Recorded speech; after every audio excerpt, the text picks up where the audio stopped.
5, 4, 3, 2, 1.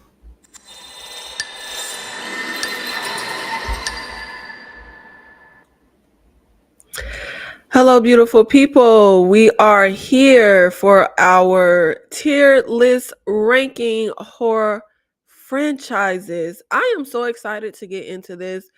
I was supposed to go live yesterday. Just randomly, I was like, I want to do this tier list ranking, but I didn't make it yesterday.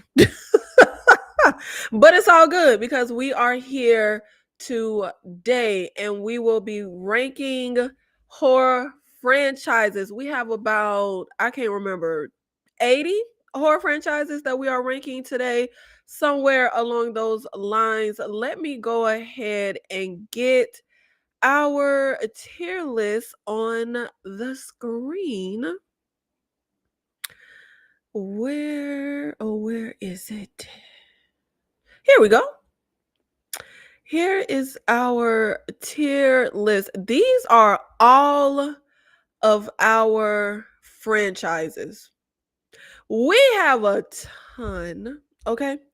But we are going to get into ranking some of these franchises. And let me get into our tiers so you know what we are working with. So we have top tier, bottom tier. Starting from the bottom is my tier no interest. No interest. So no interest will either mean I just have no interest in that franchise at all, or I saw like one entry and then just had no interest. And then the bottom tier for the franchises where I have sat through all of them would be just die already. Just die already. Like, just please leave it alone. I don't want to see it. And then we have a waste of good suffering. That is the mid tier. That will be reserved for the franchises that the quality may not be the best, but I can still get a little enjoyment out of at least a few of the movies. And then we have So Close Yet So Far, which will be our franchises that were on the route to being an iconic, great franchise. We got some really great entries. And then the franchise just took a complete nosedive. And then the top tier will be the icons, okay? The iconic horror franchises that just can do no wrong and have great entries all around. And let me preface this by saying this will be completely biased. This will be 100% biased. This will be all just my opinions, my experience with these franchises. So let me know in the comments some of your horror franchises who are at the top for you. And let me see who's here before we get into ranking these franchises. Amy, thank you so much for being here in the live. Bookworm, thank you so much for being here. Pretty Girl Danny, thank you so much for being here in the live. Hey, Nikki, is damn sure not Texas Chainsaw Massacre unless we talking the OG version only. You know I'm not a horror girly, but I'm going with Chucky and Friday the 13th. That's all I got. Final Destination and Halloween. I love the Saw franchise and Scream. Well, let's go ahead and get into ranking these horror franchises. And let's see who ends up at the top and who ends up at the bottom. Okay. Critical Thinker, thank you so much for being here in the live. Hi, folks. Other Del Toro and Corinne. I don't follow horror, but I love this community. Miss Lisa, hello, everyone. Full and ready to see the opinions. Okay, so let's go ahead and get started. The very first franchise that we are dealing with is The Strangers. The Strangers franchise. Now, this is an ongoing franchise. Of course, we know we have some new entries that will be coming soon. The latest entry was this year's Strangers Chapter 1, which I honestly, I didn't think it was as terrible as people made it out to be. Like, people made it seem like it was just the most god-awful piece of, like, movie they had ever seen. And, I mean, it wasn't good, but, I mean, It was fine enough. I didn't hate it. I actually like the original The Strangers. It's one of those movies that kind of grew on me. When I first saw it when it came out, honestly, I thought it was a little boring. I thought the characters were idiotic. But over the years with rewatches, I actually think The Strangers is pretty solid. The Strangers Pray at Night aesthetically is great, visually is great, but I just really don't like that movie. And Pray at Night also includes one of my most hated character types, and that is the angsty teen. So I feel like overall, it's a pretty uneven franchise. We only have one good movie out of the trilogy so far for me. So unfortunately, I'm going to have to put the Strangers franchise in Just Die already. Just Die. But I don't see us going anywhere but down from chapter one. But hey, we'll see. Next, we have Texas Chainsaw Massacre. And we have quite a few movies in this franchise. Of course, we know we have the original 70s Texas Chainsaw Massacre. We have Texas Chainsaw Massacre 2, which was the 80s. Let me see. We have the 2003 Texas Chainsaw, and then the Texas Chainsaw the beginning, which is like a few years later, 2006. We also have Texas Chainsaw Massacre 3. We have the Leatherface movie from like 2017, 2018. Texas Chainsaw 3D. I think that was the one with Trey Songz. That was horrid. Texas Chainsaw Massacre, the newest one, I think was a Netflix movie, came out a few years ago. Honestly, I know people go up for Texas Chainsaw Massacre. The original one from the 70s, it's a good movie. I'm not crazy about it, but I like it. It's a good movie. Definitely worthy of its icon status. It is definitely one of the top films to come out of the 70s. And my favorite of the franchise, though, would be Texas Chainsaw Massacre 2. And I literally only just saw it for the first time this year. I never had any desire to see it because, like I said, I'm not really the biggest Texas Chainsaw Massacre fan, but yeah, 2 would be my number one favorite out of the franchise. Honestly, I don't care for Next Generation. I don't care for any other Texas Chainsaw until we get to the Millennium. Texas Chainsaw from 2003 with Jessica Biel. That didn't know that, you know, I'm gonna put that above the 80s. That's my number one favorite of the franchise, would be the 2003. And I also really like Texas Chainsaw Massacre the beginning. And I'm gonna be honest, y'all, I took forever to see the 2022 Texas Chainsaw Massacre. That's the one where we have a legacy character come back. I took my time trying to get into that one because everybody dogged that movie out. I just saw that one for like the first time this year. I like that movie. Like, I actually really like that movie. I had a lot of fun with that movie. Is it a flawed movie? Yes. But I thought we had some really great horror elements. I really, really like Leatherface in that one. And it wasn't terrible. Like, what the, I don't know why everybody was so, I mean, I get, you know, we got those little dribble characters in there, but I really, really like that movie. I like the little townsman guy that was there. Look, it was brutal. It was bloody. I had a lot of fun with that movie. Overall, though, I think Texas Chainsaw Massacre is actually one of our most solid, like most consistently well done franchises. I really think the only I think the worst movie in the franchise has to be Texas Chainsaw 3D. Like, please just throw that movie away. Like, that's the worst of the franchise. And I mean, Leatherface was from 2017. It wasn't the greatest, but I mean, it wasn't terrible. I'm going to put Texas Chainsaw Massacre under. I'm gonna put it in the icons. And I truly can't even believe I'm putting it that high. But 74, that was a great one. The Texas Chainsaw Massacre 2 from 86, that is a motherfucking, that movie surpassed the original. Okay, we need to start putting some respect on Texas Chainsaw Massacre 2. We need to put some respect on the sequels that surpassed the original. And this would be one of them. And the 2003 and the 2006, baby, those movies are iconic.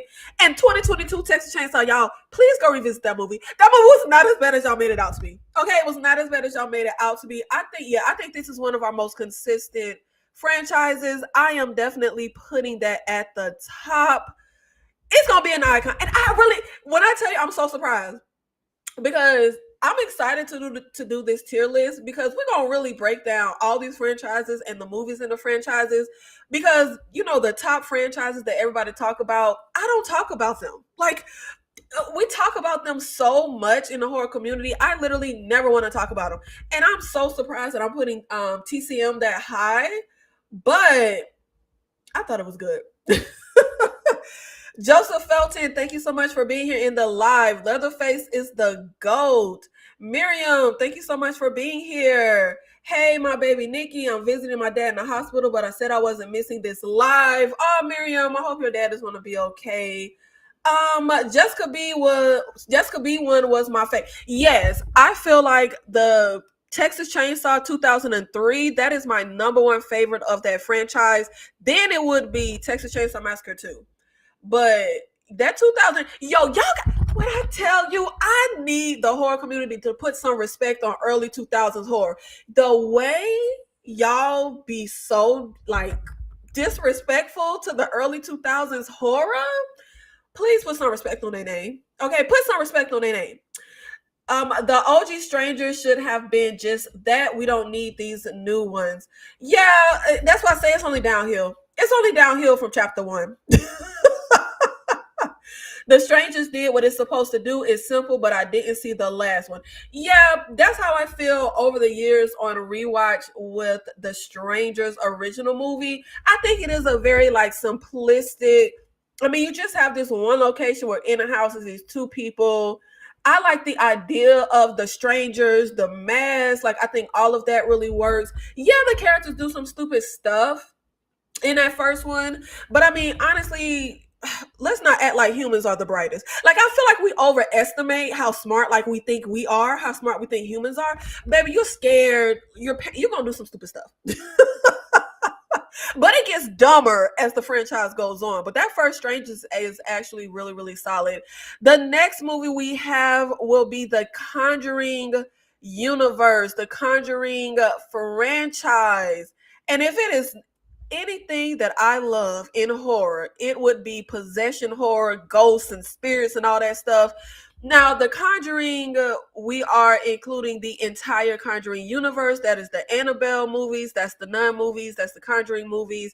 And we do have an upcoming fourth Conjuring movie, but I really love the original, The Conjuring. And y'all know how I be. I need people to die. I need blood and guts. I need it to be brutal. I will literally never forget watching the Conjuring movie for the very first time and being like 45 minutes or out. Like, we were in like the third act. And I was like, wait a minute. Nobody's even died yet. Because that would usually be my complaint. If we 30 minutes into a horror movie, baby, and I ain't seen no kill scene, baby, I'm mad. Like, I don't even enjoy it. I was so shocked. Like, I was having such a good time with The Conjuring, and it like literally dawned on me in like the third act that nobody even got killed yet. Baby, that's how you know that's a good movie. When you ain't gotta kill nobody. And I'm sitting there enjoying it. Oh, we up. Now, the first Conjuring, I think, is the most elite of the three Conjuring films. Conjuring 2 is also good, but not as good as the first one. Conjuring The Devil Made Me Do It. I actually enjoy that film. Like, it's okay, but the Conjuring movies definitely just keep going down the more sequels we get. I absolutely hate the Annabelle movies, except Annabelle Creation. That movie is motherfucking top tier. I think the original The Conjuring, Annabelle Creation, those are the two like god tier level films in that franchise. Just throw the whole Nun away. Just throw both them Nun movies away, child. And I have tried to see them Nun movies multiple times, trying to like, you know how you don't like something, but just keep trying to make yourself like it. I remember seeing the original Nun in theaters. It was terrible. It hurts my heart to have to put The Conjuring so low. Oh, I kind of want to put it in just die already. Because this is one of the most inconsistent quality-wise franchises. We have two amazing movies in the franchise, and then one good movie, and then one okay movie, and then everything else is just crap. Oh yeah, I forgot about The Curse of La Llorona. That's in the franchise as well. And that's another one that's not really a great movie, but I do enjoy it. But y'all know I like a So Bad It's Good movie. So that's why I would classify La Llorona. It's not a good movie, but I get some enjoyment out of it. You know what? I don't want to put it that low. I'm gonna put it in a waste of good suffering. We're gonna put it mid tier because it has some really great. I mean, I think the original The Conjuring and Annabelle Creation, those are literally, I consider those classics. Those movies are amazing. But the franchise as a whole is just so extremely inconsistent. Like, I don't see how you take such a great, like, how you take that nun character and just make oh God, just the cheapest, most low hanging fruit type of movie. Oh yeah, I don't want to put it as low as just die already. So yeah, I think I'm comfortable leaving it in mid tier. Just a waste of good suffering. I don't know what they be doing. I don't know what they be thinking. It's just very very very inconsistent. I can't. Bookworm, I tend to skip possession movies. Baby, I run right for the possession movies. And I know possession, zombies, that's some of the subgenres that a lot of people get sick of. I love both of those subgenres. I love a possession movie. And honestly, I love possession movie even if it's generic. Like, I don't care. Like, I just love possession. Because, baby, one thing I'm not gonna do is play with the devil or play with no ghosts. Like, that stuff feels very real to me. But our next franchise is Blade. Blade. Oh my God. It is so rare to have. I feel like most horror movies honestly, I'm not a franchise girly. I love like a really great one and done horror movie, and I love a really iconic horror trilogy. Don't ask me why, but I'm not one for the franchises where we have 10, 12 movies. I like a really great one and done, like Phantoms with Ben Affleck. Love that movie. I love a one and done horror, and I love a really iconic trilogy. Baby, the way Blade was on the fast track to be a really freaking like god tier trilogy. Let's not play games, okay? Blade 1 and Blade 2 are two of the greatest movies ever created by humanity. Like, those are two of the greatest movies ever in the history of the world. Matter of fact, let me go ahead before I even finish talking and put Blade right on up there in the icon status, because point blank period, Blade is icon status. Now, when we get on over to Blade 3, Blade 3 is literally the root of my Ryan Reynolds hate. I hate that nigga. I cannot stand Ryan Reynolds. I don't know that man in real life. Shout out to him. Bless his kids.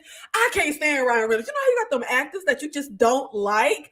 I don't like Ryan Reynolds, and I deserve a fade. I deserve to baby just punch him in the face because, baby, you, as far as I'm concerned, you ruined Blade. You ruined the whole franchise. And you better be lucky you the one brought him back for this new little resurgence, the new little movie he was in. Because, baby, I'm gonna give you a little bit of points for that. But, baby, I can't stand Ryan Reynolds. I do not like that man. And it's because of Blade 3. And Jessica Biel better be lucky she did that Texas Chainsaw, because then she would be on my hate list too. But Blade 3, honestly, I don't hate Blade 3 like most people.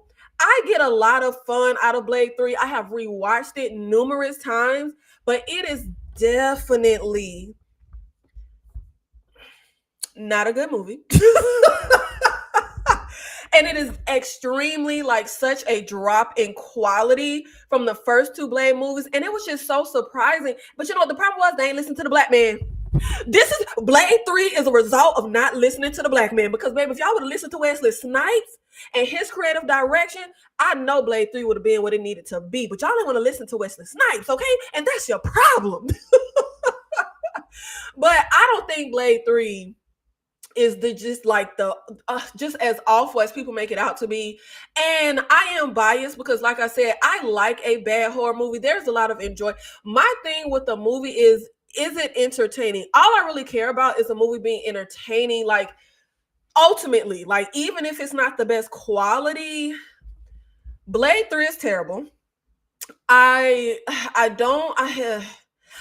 don't even have the biggest problem with the villains. However, I feel like between Blade 1, Blade 2, it felt like we kept raising the bar. When we had the Blood Pack and what was that vampire name? Nomac? Was that his name? Like after you get the Blood Pack and Nomac, when you go from Deacon Frost and you go to the Blood Pack, baby, Blade 3, we needed to raise the bar with the villain. That little group of vampires we have that girl I like from Scream 3. I can't think of her name. Like the little flunky vampires, they were fine, honestly. Like they were fine enough, but I needed a much better like main villain for Blade to face off with. I was annoyed with baby. Why was Jessica Biel fighting with them headphones? That didn't make no goddamn sense. Like, girl, get out of my face. I can stand Ryan Reynolds. And I don't like the Ryan Reynolds humor. It just doesn't work for me. Like he's so obnoxious and annoying to me. And I feel like too much focus was taken away from Blade. It's objectively, it's not a good movie. But I don't think it's as horrid as people make it out. I mean, maybe it is, Chad. I feel like I'm trying to just like come up with reasons why it's not that horrid. Parker Posey. Thank you, Amy. Parker Posey. That's the name I couldn't think of. Yes. Like the flunky vampires are fine, but I needed a better main villain, which I think it was like the first vampire. I want to say it was Dracula. I could see him in my head, child, but I can't think what he was called in Blade 3. I think they like woke up the first vampire or something like that, child. But yeah. They don't piss me off. They piss me off. And look, I'm putting it all on Ryan Reynolds. I don't care. I'm blaming Ryan Reynolds because he was the number one thing I didn't like about that movie. He got on my nerves.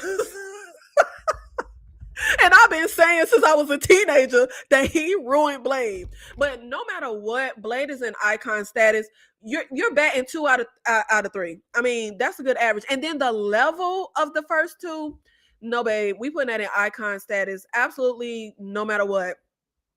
Blade 1 and 2 was good because he was matched with good villains. Yes, I don't think it was because he was matched with good villains, but that was definitely a huge part of it. Like, baby, when you have somebody like Blade, like you have to. We want to see a really amazing final showdown. Like, we don't just love John Wick; we love the villains he faces as well. Like, you have to match your hero up with someone that's worthy to be matched up with them. You know, look, I'm putting it on Ryan. I've been putting it on Ryan since I was a teenager, and it's on him, and it's his fault. And that's what we keeping it at. Okay, now we are going to The Thing, which of course we know we have the original Thing from Another World, and we have John Carpenter's The Thing, and we have the 2011 The Thing prequel. Now, it might be a generational thing, and I do want to revisit it. I'm not much of a fan of A Thing from Another World. And honestly, I have tried to see it like 4 times and I fall asleep every single solitary time. I would like to actually like see it in its entirety, but like I said, I don't try like 4 times and I keep falling asleep. I think it might just be a generational thing. Like it's just not my vibe. And also, I always admit I am not one of those people who like love older films. It's just not the era that really like. I have movies I love in the 70s. I have movies I love in the 80s. It's not a lot. It's not a lot. But really, my era starts in the 90s. I'm not one. And A Thing from Another World is like the damn 50s or no, it might not even be the 50s. I think it's like the 40s. But John Carpenter's The Thing. You are hard pressed to get me to ever say what like my number one favorite horror movie is. I don't think that exists. It's so many that I love. But John Carpenter's The Thing is up there. I think that is one of the greatest movies ever.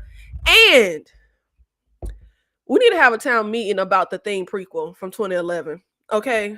Because that's a damn good movie. Like, I don't care. That's a damn good movie. And I'm not finna fault them for the CGI because that's not on the filmmakers. The filmmakers wanted to do practical effects. The studio had them do CGI because the studio wanted to save money. So I'm not even finna put the effects on the filmmakers. And me personally, I'm not an effects snob. Yes, practical effects are always going to be top tier, but I'm not an effects snob. I'm truly not. Bad effects don't bother me. CGI don't bother me. Bad CGI, like, it does not ruin my enjoyment of a film. I thought that thing prequel was a damn good movie. That is a great movie. Y'all need to put some respect on that thing prequel. And I don't know why y'all look. I don't get it. Is it because it was led by a woman? Like, I don't understand all the hate. Is it because it has CGI? Like, I don't get it. The Thing prequel is absolutely solid. I love that we went the route of not remaking the Thing, but telling the story of the Norwegians, telling the story of everything that leads into John Carpenter's The Thing. And I think they did it very smoothly. Like, we actually move into the events of the Thing very freaking smoothly. I absolutely loved the main girl we had in the movie. I loved everybody around her. I liked the kills. I liked the way everything went down. And I feel like when you're dealing with a story like this, it's really not many places you can go, right? As far as stuff popping off. Obviously, it's going to kind of play out where things start happening. Somebody going to put it together. We don't know who people are. We got to figure out a way to know who's the thing. I thought that movie worked extremely freaking well. And I am going to put The Thing in icon status. Period. I don't care. It is absolutely icon status for me. I think that is absolutely, because all the ones in icon status, to me, that means your franchise has a batting average where you are putting out more consistent quality than not. And I think The Thing put out more consistent quality than not. There isn't a bad movie out of The Thing universe, like, period. Saw 1982, The Thing was good. Never saw 2011 version. Watch the 2011 version. It's good. Wesley can be a diva if he wants. He's Wesley effing Snipes. And you know what? I don't even really buy all this talk about Wesley. I think he is just passionate and he know what he doing. And y'all should have listened to him. Okay. Marlon Bellamy, my favorite horror franchises are Halloween, A Nightmare on Elm Street, Friday the 13th, and Saw. Now let's get into our next franchise, Jeepers Creepers. Baby, first of all, just die already. Like, just go ahead and put that down now. The only good movie for me is the original Jeepers Creepers. I think the Creeper is an amazing, like, horror creature. Jeepers Creepers 2, y'all know I can't stand teenagers. And these are literally some of the most obnoxious teenagers known to man. I really can't stand nobody. I don't know why we always got to put some racial shit. Like, it really irks me. Like this movie is not set in 1950s. Why we got to put the racist stuff in here? Like, it just really gets on my nerves. I'm sorry, it irks me because, baby, why is it even here? Like, it just don't make no sense. But after Jeepers Creepers 2, baby, just throw all the movies away. That is obviously one of the most, like, inconsistent quality wise franchises, and yeah, we want to put that in just die already. Unfriended, I am going to immediately put that in no interest. My number one hated horror subgenre would be found footage. Please just throw that whole subgenre away. I do not like found footage. I can't stand it.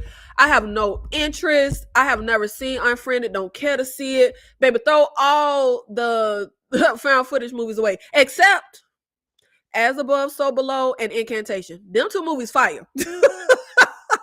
But outside of that, baby, throw them all away. Then we have the X trilogy. I never understood the hype of X at all, in the slightest. I don't get it. I have seen that movie twice trying to see what y'all see. Nothing happens. We literally spend the entire movie watching them film a movie, and that was not enjoyable for me. Then we jam pack all the action until the very end. But I will say, I like how X opens with the crime scene, and I think it was like the sheriff and stuff. I love how it opens. Hate the whole freaking movie because we're just watching them film a movie. Wasn't very fun, wasn't exciting for me personally. And then we jam packed some action until the very end. And they did some stuff that was really interesting that I enjoyed, like when the kid is getting killed by the van and you see like the red light cover the scene. Like, that stuff was really cool. But I don't get the hype. I hate X. Like that movie. Yeah. And I think that came out the same year as Barbarian. I didn't get the hype on that movie. That year was the year that I was like, baby, do I have bad taste or do everybody else? Because I didn't like Barbarian. I didn't like X. And I feel like it's something else I'm forgetting from that year that everybody else loved that I hated. But oh my God, X was terrible. Yes, X bored the life out of me. Same. Same. As Above, So Below is one of my favorite horror movies of all time. When I tell you, I hate found footage. And I remember watching As Above, So Below in theaters. I didn't know it was found footage when I went to the theaters to see it. Hated it. But, and this is the reason why once time passes, I will revisit movies I hate because I don't know if sometimes it's your mood. I don't know. Sometimes I can really not like a movie, but for some reason on rewatch, I'd be like, what was wrong with me? I love this. As Above, So Below was one of those times. And I think the reason I hated it when I saw it in theaters was I didn't know it was found footage. So the second it was found footage, I just was pissed off. But that's a solid movie. I absolutely love As Above, So Below. As Above, So Below and Incantation are literally the only good found footage movies created. I don't care. I hate that subgenre. But then we have Pearl. And I like Pearl more than X. I wasn't crazy about Pearl, but I definitely got a lot more enjoyment. But it had moments where it dragged. I really liked the lead girl, like the lead character of Pearl. It was some good moments with like her and the little guy she was having an affair with. I think he was working at a movie theater or something. And like the sister-in-law, like there was some good stuff there, but it just wasn't as engaging the whole time as I would like it to be. And then we have Maxine, which this just ain't my franchise. And I'm going to have to put it in Just Die Already because I don't want nothing else from that franchise. I'm sorry. Like, I'm sorry. I don't. Anakin, not Vader. Thank you so much for being here in the live. Happy Friday. Yes, we are talking horror franchises on a Friday. I still haven't seen Maxine from that trilogy. Child, you ain't missing much. Next franchise, the Alien franchise. And I don't care what nobody say. Let me go ahead and put Alien up in icon. Period. We have the original 1979 Alien, which is just brilliance personified. Of course, the 1986 Aliens is one of the greatest sequels of all time, one of the greatest movies of all time, and arguably a sequel that surpasses the original. And Alien 3 is one of those movies that I never knew people hated until I got on the internet. Because, baby, I love Alien 3. Always have. And the whole hang up that I hear most from people that don't like Alien 3 is the fact that they kill off Newt and John Connor daddy. I didn't care. Like that didn't bother me at all. And I completely get it though that you have these fan favorite characters that you fall in love with and immediately when a sequel starts like they're just dead. I get that, but that didn't ruin the movie for me. I didn't care. Like for me, Alien is about Ripley. So like, yeah, I like Newt. Yeah, I like John Connor daddy that was in there. But it didn't take anything away from me. And I love 3. I love the fact that we went from the action-packed 1986 aliens. We scaled it down. We had one alien in this one. We're isolated on this prison planet. I like all the little prison characters and stuff we get into. The little dog. Yo, justice for the dogs. Y'all love to kill dogs in these movies, child. Let me tell you. But I love Alien 3. I like how dark it is. I even love people mad that Newt and old boy was killed at the top. Ripley dies, and I was here for it. I love Alien 3. Now, once we get into Alien Resurrection, I have always hated that movie. Hated that movie. Now, in recent years, I can get some enjoyment out of Alien Resurrection. It has moved up for me in the franchise. And I get the Josh Whedon, like I get the humor, I get what they were doing.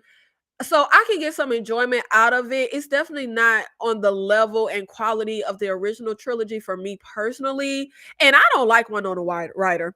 You know how you just have actors that you just don't like? I do not like Winona Ryder. I don't know what it is. I don't enjoy her.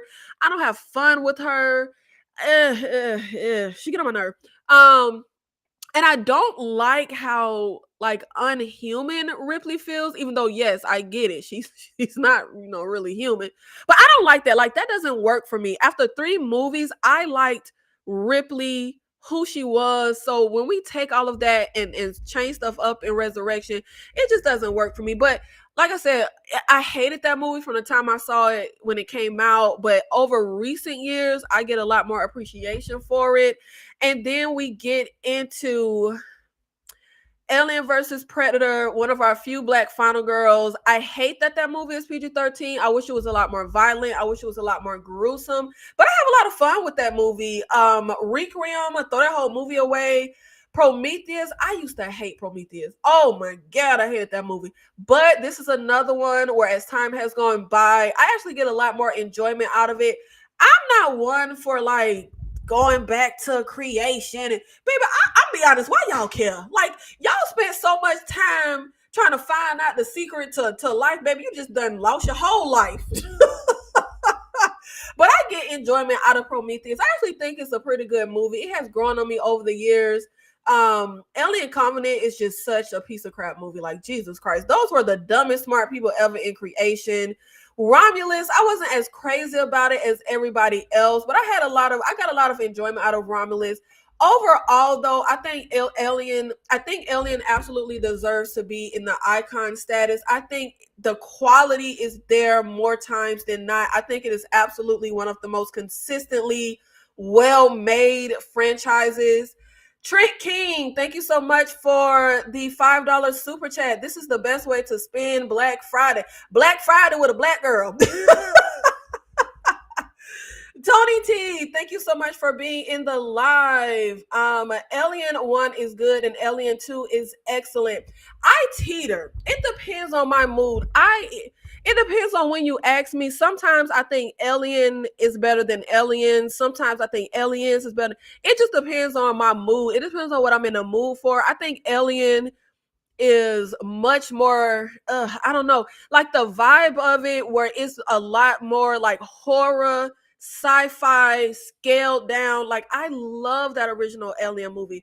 And Alien 2 is like we just took everything and we just took it up a whole nother a notch. And I always say my favorite horror mashup is horror action, and we don't get enough of it.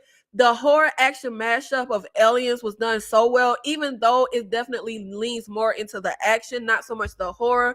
But it depends on my mood. It depends. I teeter back and forth. And I can't even remember which one I put as number 1 when I ranked the Alien franchise on the channel before. I don't even remember. Whatever my mood was at the time, child. I just I go back and forth. I go back and forth. Alien versus Predator was good. Yes, Alien versus Predator was really good. I really loved it. Winona got me hooked on Stranger Things. I just really don't care. I don't, you know how you just have, I don't care for Winona Ryder. I don't care for Uma Thurman. You know how you just have those actors that you just, I don't know, like it's the same way you have actors you really like. Like some actors, there's just something about them like you just really love. And then some actors just don't vibe with you. And that would be Winona Ryder. Now we are going to get into our next franchise, American Werewolf in Paris, American Werewolf in London. I know that this is probably extremely unpopular. I don't really care for American Werewolf. American Werewolf in London. I love American Werewolf in Paris, damn it, and I don't care. I saw American Werewolf, and it may be nostalgia, okay? I'm willing to admit that. I saw American Werewolf in Paris first before I ever saw American Werewolf in London. I saw American Werewolf in Paris when I was a kid. My mother took me to the theaters to see it. I loved it, and I don't think it's aged very well, but I still get some enjoyment out of it. But Objectively, American Werewolf in London, it is a good movie. It's a well-made movie. It's just, I don't, like I said, I don't know if it's because I saw the one in Paris first, but that's just the one that won me over. But I am going to put it in, it's going to be the first entry in So Close Yet So Far. Because I feel like if I'm being biased, the only good movie is American Werewolf in Paris, but objectively, they're 2 for 2. They made 2 good. Look, American Werewolf in Paris might be the lesser of the, the quality might have went down. Okay, let me not be biased. The quality went down with the American Werewolf in Paris, but I love that movie. Look. I can admit it's not the best movie, but you know the movies that you fell in love with as a kid and they just always have your heart.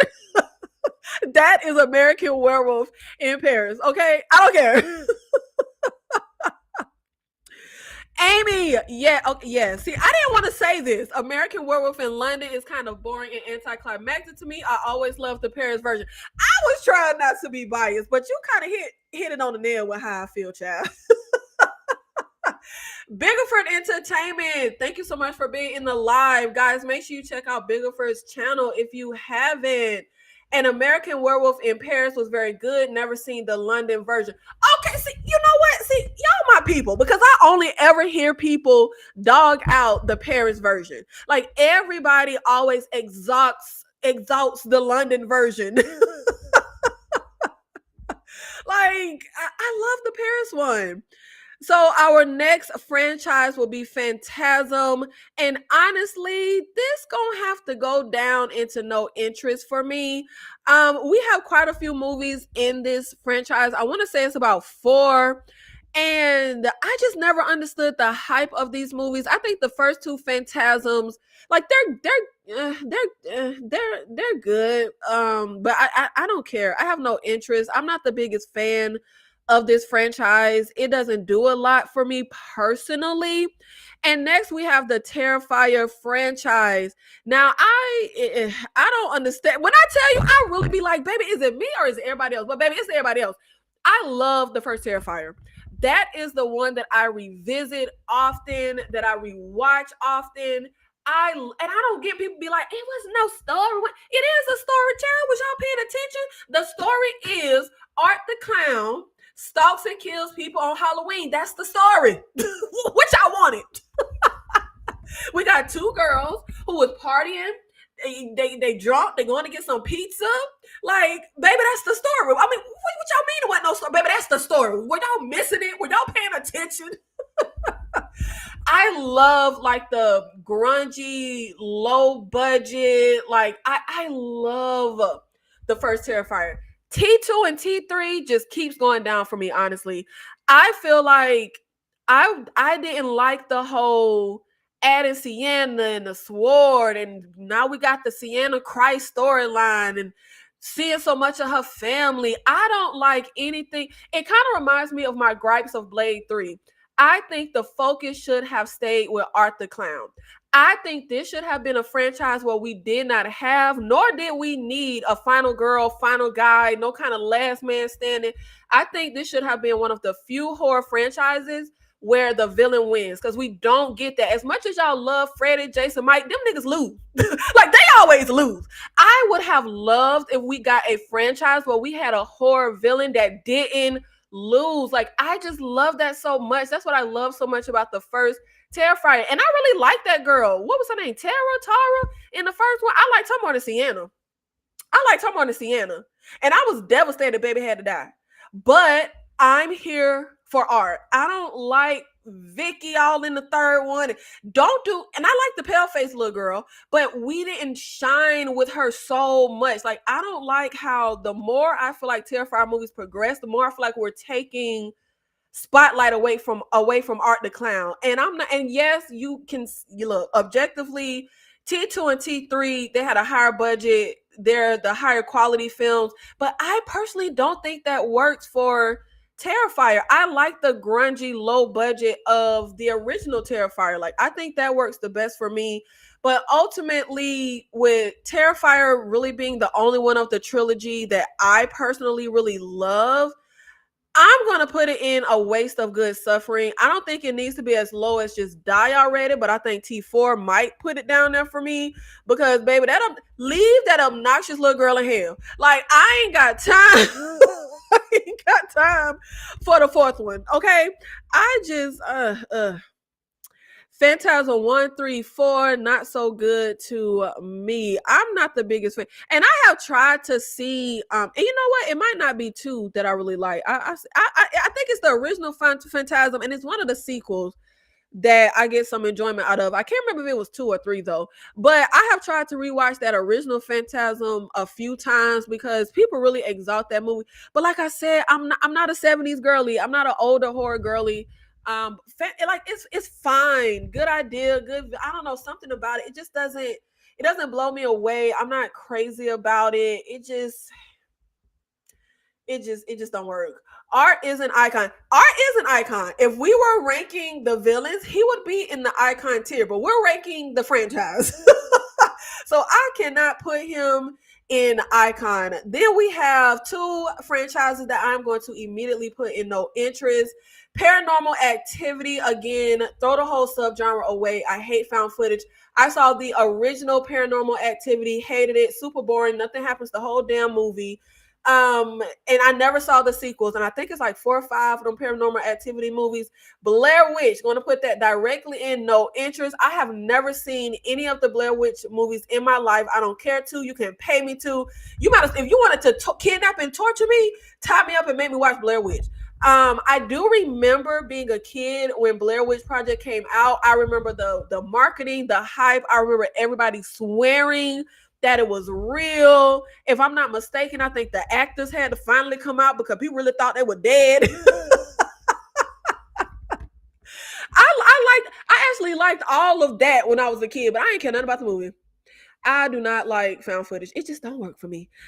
Next we have Cabin Fever. We have Cabin Fever, the original. We have Spring Fever. We have Patient Zero, and then we have the 2016 remake. I motherfucking hate Cabin Fever. That original Cabin Fever pisses me off so bad. I hate that movie. Like I hate that movie. Spring Fever was just even worse, child. And you know what movie I do like? I love Cabin Fever, Patient Zero. I have seen that movie like 100 times. When I did my top 10 favorite guilty pleasure horror movies, Cabin Fever, Patient Zero was on the list. I love that movie. I don't care. And that 2016 remake is pretty much a beat for beat remake of the original. I hate that movie too. Even though they didn't add the damn white guy saying the N-word in 2016 one, which is one of the reasons why I absolutely hate the 2002 version, I still just don't like it. It just don't work for me. I'm going to put Cabin Fever in Just Die Already. One good movie out of the bunch, and the good movie ain't even like a good movie. It's like a guilty pleasure movie. The first Cabin Fever was okay, but after that, They Have to Die. I hate that first Cabin Fever movie. I'm not a fan of, like, can I get somebody in the cast that I like? Like, I'm not a fan of all of these unlikable characters. I didn't like nobody. Like literally nobody. Everybody was stupid. Everybody was annoying. Everybody got on my nerve. Like I was over it. And then the whole, what's the gun for? This is for niggas. Like all that just makes me mad. I'm sorry. I don't like it. I felt uncomfortable. Why we had to even throw that in there? Why did we write that in? It was just so like, it didn't make any sense to write that into the movie. Like it irks me. I didn't like it. But hey, that's me. Paranormal Activity just felt like a cash grab feeding off the Ghost Hunter TV show, period. Well, it worked because it blew up Blumhouse, child. I feel like you need to be fond of hard narcotics to enjoy Fantastic. Is that what it is? Paranormal Activity and Blair Witch is a hard pass. Okay, so it's not just me. Cabin Fever was just gross. I like grossness. That's why I love Cabin Fever. Cabin Fever, Patient Zero works a lot more for me. Like, I love that movie. It's disgusting. When them 2 girls have their chick fight on the beach and all their skin is falling off, child, I love that. And you could say that Patient Zero has obnoxious, dumb, annoying characters as well, but something about the whole structure of that movie just works so much well for me. Like, I just love a so bad it's good. I love a little B movie type of horror movie, and it just works for me. And I feel like Patient Zero just feels like they didn't take themselves too seriously. I love that movie, but all the other ones, baby, throw them away. Please throw them away. Our next franchise is Candy Man. I don't know why people be scared to say Candyman, because baby, he killed everybody except the people that everybody who died in the Candyman movies don't even say Candyman. They just die. But of course, Candyman himself is an icon.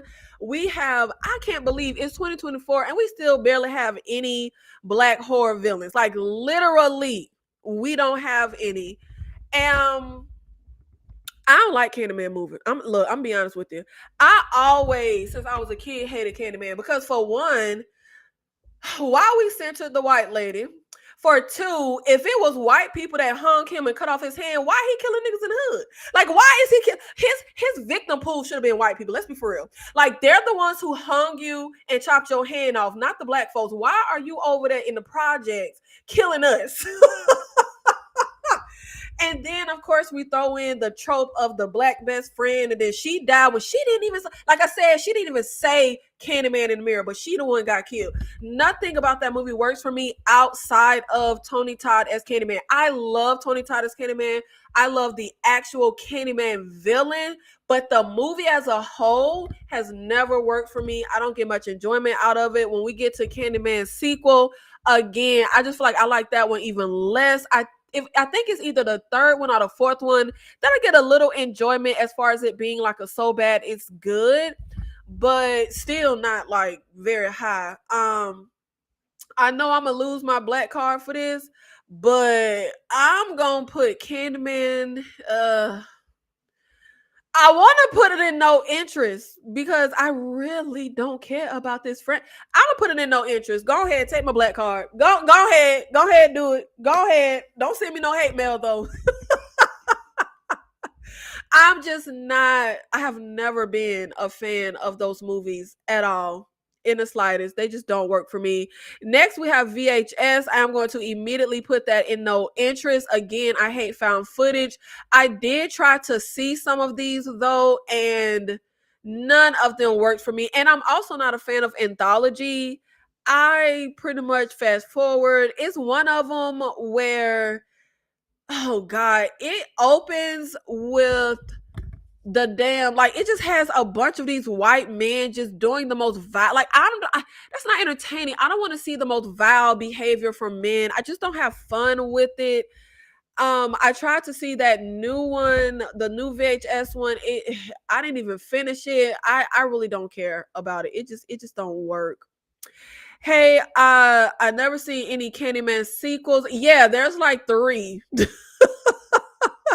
They know all the horror they've done in real life and can't stand thinking about any level of revenge we might act against them, because it just doesn't make any sense. The whole lore of Candyman, the whole backstory is he fell in love with a white woman, and the white people lynched him and chopped his hand off and dipped him in honey. So why are you in the project stalking and killing the black people? Baby, we didn't lynch you. We didn't cut your hand. Like, it makes no logical sense that his victim pool would not be white. He should have been in them little high-rise gentrified neighborhood that Helen was living in and stalking the white people. It literally just makes no sense at all. Can we agree the reboot was trash? I like the director of Candyman remake. I liked it visually, but I didn't like that movie. I didn't like it at all. Yes, Candyman, the villain himself, is iconic. I love Candyman. Reminds me of what was the horror movie we got this year with the black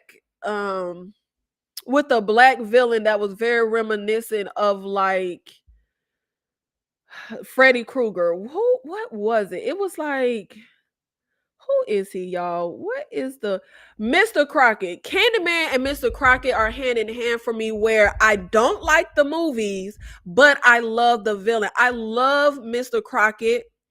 I love Candyman. I don't like the movies though. Like the movies just really don't work for me in the slightest. I actually loved Candyman 2 Farewell to the Flesh. I couldn't stand that movie. Next we have, what is this? I can't tell what that is. Let's skip that for a second so I can figure out which one that is. We are going to go to The Omen. The Omen trilogy. Uh Poor Omen. Poor Omen trilogy. Um we have quite a few movies in the Omen trilogy. Well, of course, we have the original 70s, and then I think it was another, I think the second and third one came out in the 80s. And then we have the 2006 Omen with Liev Schreiber. And then we have the first Omen that came out this year. And y'all, I like the original Omen. The subsequent sequels that came out in the 80s, they were fine, but honestly, all the Omen movies are pretty forgettable for me. Even though I do think they're good, I'm not the biggest fan. That 2006 Omen, child, just throw that movie away. The first Omen, I wasn't crazy about it. Like I wasn't really a big fan of the first Omen. I think visually it worked. Visually it was really stunning, but the story ain't make much sense for me. That story just did not, no. Like that story just really didn't work for me at all. I'm going to have to put the Omen in, I'm sorry, I'm going to have to put it in no interest. I think the first three are absolutely quality movies and I get enjoyment out of them, but I haven't really rewatched them much. And to me, rewatchability, like you need that's some points for how good your franchise is. And like I said, I wasn't really a big fan of the first Omen. I don't know what I didn't get that everybody else got, because people were raving. They were raving about the first Omen, but it just wasn't working for me. And then we have I Know What You Did Last Summer. And I like the first two. I like I Know What You Did Last Summer. I like I Still Know. Subsequent sequels, baby, just throw them away. They're supposed to be doing a remake. I am not here for it. Shout out to Brandy for being one of our few Black final girls. But I'm gonna have to, I don't want to do that. I'm gonna put it in a waste of good suffering. I'm not gonna put it in just die already. A waste of good suffering. I'm gonna put it mid-tier because I get some enjoyment out of those first two. I know, and I still know. But I mean, it's obviously a really inconsistent franchise. But I love those first two. Again, I don't know if it's nostalgia because I saw those first two movies as a kid. Then we have Jaws, and I know people go up for the original Jaws. I actually like Jaws 2 a lot better than the original Jaws. I like Jaws. You know, you got this little shark stalking this whites only beach. A lot works. But Jaws 2 is my favorite. The subsequent sequels, though, I really don't care about. So this is like a 2 out of 4 good movie in this franchise. I'm going to put it in a waste of good suffering. Yeah, I don't want to put it up next to these other franchises with all these terrible. I don't think that would be fair. Oh my gosh. The one you are skipping is, oh, that's what that, okay. Oh, that Darfalina. Shout out to Darfalina. Thank you, Darfalina. I could not place what this visual was. I was like, baby, what is that? But I know why I couldn't place the visual, because baby, no interest. No interest again. I don't like found footage. They have that new Creep tapes that's coming out. If I'm not mistaken, if I remember correctly, I think I saw the first one and the second one. And I don't even think I saw the whole movies. Y'all know I be quick to DNF. Do not finish. And I think I pulled that with Creep. I really could no interest. Let me just go. Yep, just put that right on in. No interest. There is a fourth omen, but no one is missing anything. It was terrible. Honestly, Mr. Crockett was not that good, but I love the. That's how I feel about Candyman. I absolutely love Candyman and Mr. Crockett. I love the lore of it. I think he is an amazing horror villain. I love anytime he was on screen. But the movie as a whole, no. Now they need to turn Mr. Crockett into a franchise, but I need y'all to put somebody better behind it. We need better writing. We need better casting. We need better characters. We need a better, well-written story. Like, baby, we just need to revamp everything except Mr. Crockett himself. Except Mr. Crockett himself. Dane C, thank you so much for the $2 super chat. I really appreciate it. Nikki, I'm late. Start over from the beginning. Baby, you're going to have to rewind. I can't start from the beginning, but I can start from the beginning. All you got to do is send the video back to the beginning. And that's what I will do for you. So see, I can start from the beginning. I know one was good. I just watched, I know two for Brandy. I actually like both of them. I don't just watch it for Brandy. I actually really, and you know what? I hear so many people saying how much they can't stand Jack Black, and I still know I like Jack Black in that movie. Like, I like that movie. But as I always admit, I am a bad horror girly. I love a so bad it's good horror. I love a bad horror movie. I still know. And I don't know if it's because I like bad horror or if it's the nostalgia because I saw it as a kid. Okay, our next franchise, Evil Dead. Oh, baby, please don't send me hate mail. I feel like all the movies that people love and go up for just really do nothing for me. I have love for Evil Dead because I remember asking my mother, like, what was the first horror movie you showed me? What was the first horror movie I saw in theater? Baby, I can't rely on that later memory. Her memory is trash. Her memory is terrible. But the first horror movie, I don't know the first horror movie I saw, but I always claim The Evil Dead as the first movie I saw because it is the first movie I remember seeing. So in my memory, I remember seeing Evil Dead. I started watching horror literally as a toddler. I saw Evil Dead when I was 3-4 years old.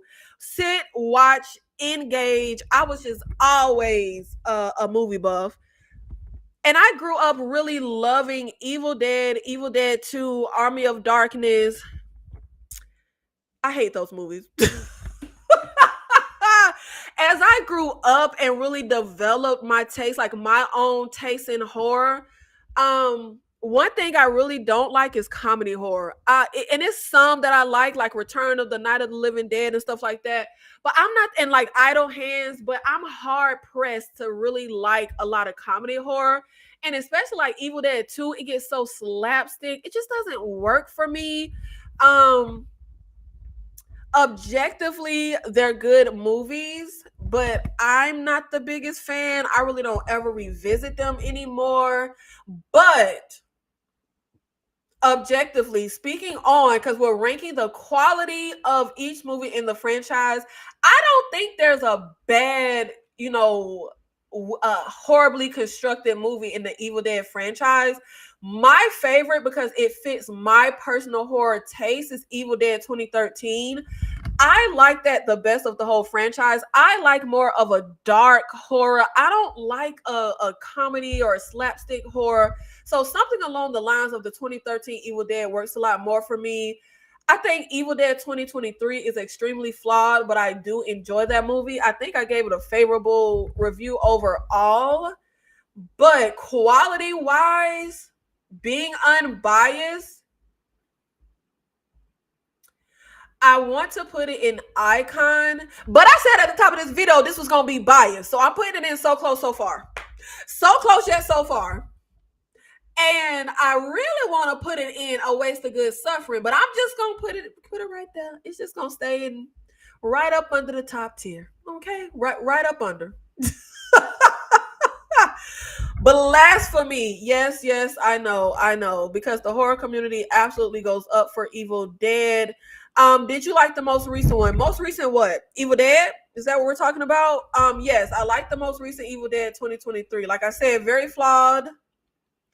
Very flawed. But I got some enjoyment out of it. I think for me, Evil Dead 2013 is the most superior movie in this franchise.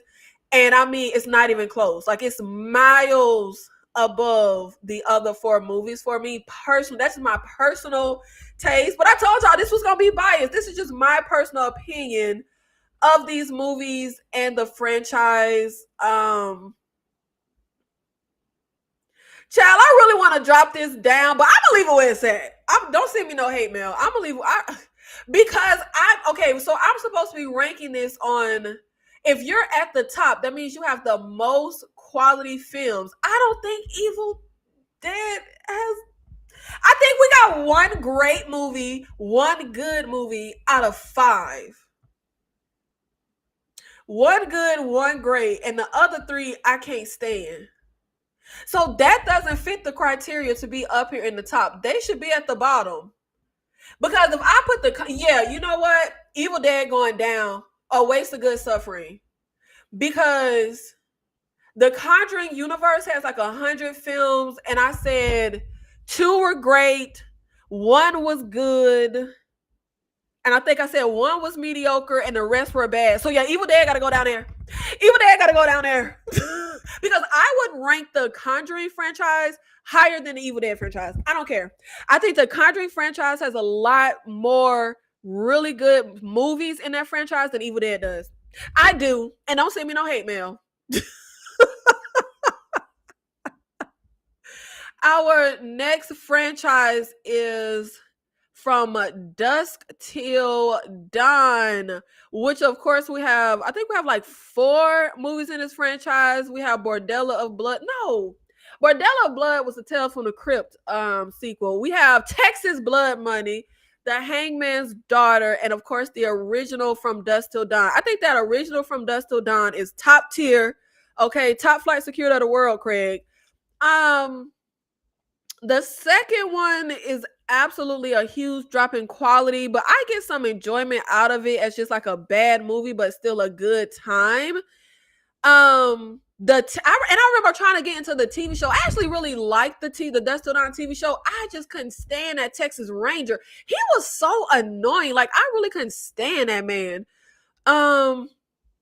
But again, we're talking about the batting average. This is a one great movie out of the franchise. So I'm gonna put that in A Waste of Good Suffering, because you have one great movie and like some so bad they're good movies. So yeah, and it was a huge drop in quality. I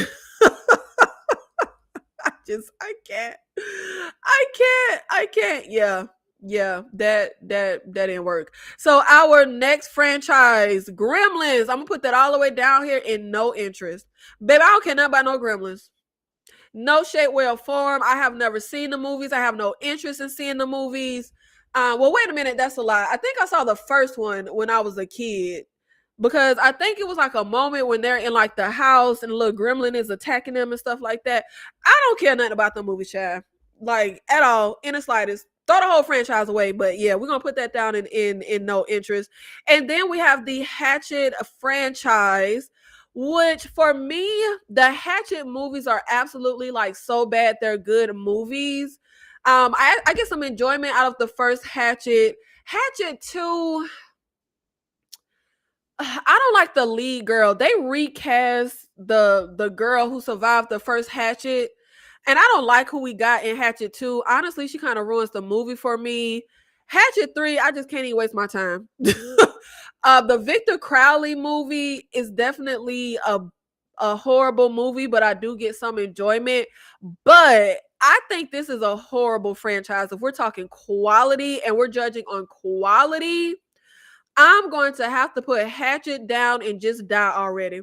Please kill that franchise. Just die. And next we have Hellraiser. I don't hate the Hellraiser franchise like a lot of y'all. Hellraiser, iconic. Hellbound is one of the few sequels that I'm not gonna say surpasses the original, but is a worthy sequel. And I like now I think the only movie in the entire Hellraiser franchise that I just absolutely hate is that recent, like, was it a remake? Was it just a sequel? Whatever that recent one was, that little drug addict girl, I could not stand that movie. I motherfucking hated that movie. But I don't hate this franchise. I think there is absolutely a drop in quality as the sequels continue. I think I absolutely get like enjoyment and fun out of it in a so bad it's good way.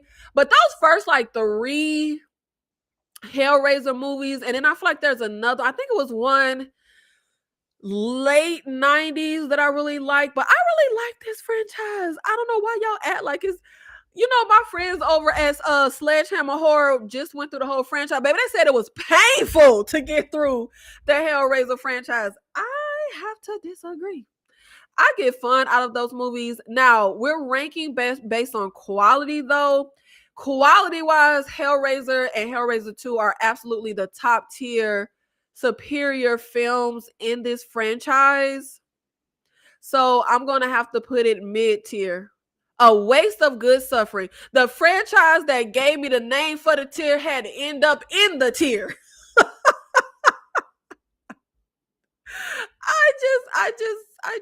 I can't. Next week, wait a minute. Okay, so now I'm confused. Oh, this is Critters. That was Gremlins. I'm finna say, wait a minute. I just ranked you. No, this is Critters. That was Gremlins. Okay. I'm gonna put you down here. No interest as well. A critter, a gremlin. I can barely tell them apart because I could care less about either one of these franchises. No, baby, not my ministry. Not my ministry at all. Fright Night. I know this is unpopular. I really love the Antoine Yelchin Fright Night remake a lot more than the original. I am not much of a fan of Fright Night. It is down here in no interest. This is one of those franchises where it was a one and done. I've seen the entire franchise. I've only seen them all one time and don't care to see them again. And even though the Antoine Yelchin is the one that I prefer, I have still only seen that movie one time. Never saw it again. Just never have any desire to. And next we have the Insidious franchise. This is one of those franchises. Now, remember we were talking about Alien and stuff. I said how I didn't like certain movies, but over time they grew on me. Insidious is the opposite. Insidious is a franchise that I really loved, and over time I don't care for. That loud, like that music they have in Insidious, oh my, the way it kills my ears, like I hate it. And over time I don't really enjoy these movies.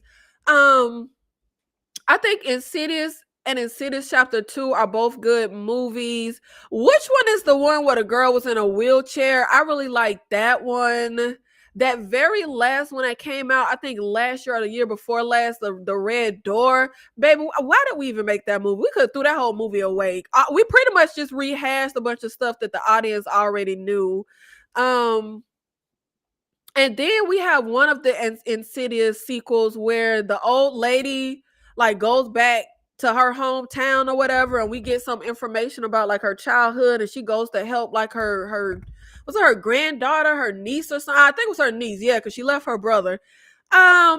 Mediocre at best, but it wasn't terrible. Mediocre at best.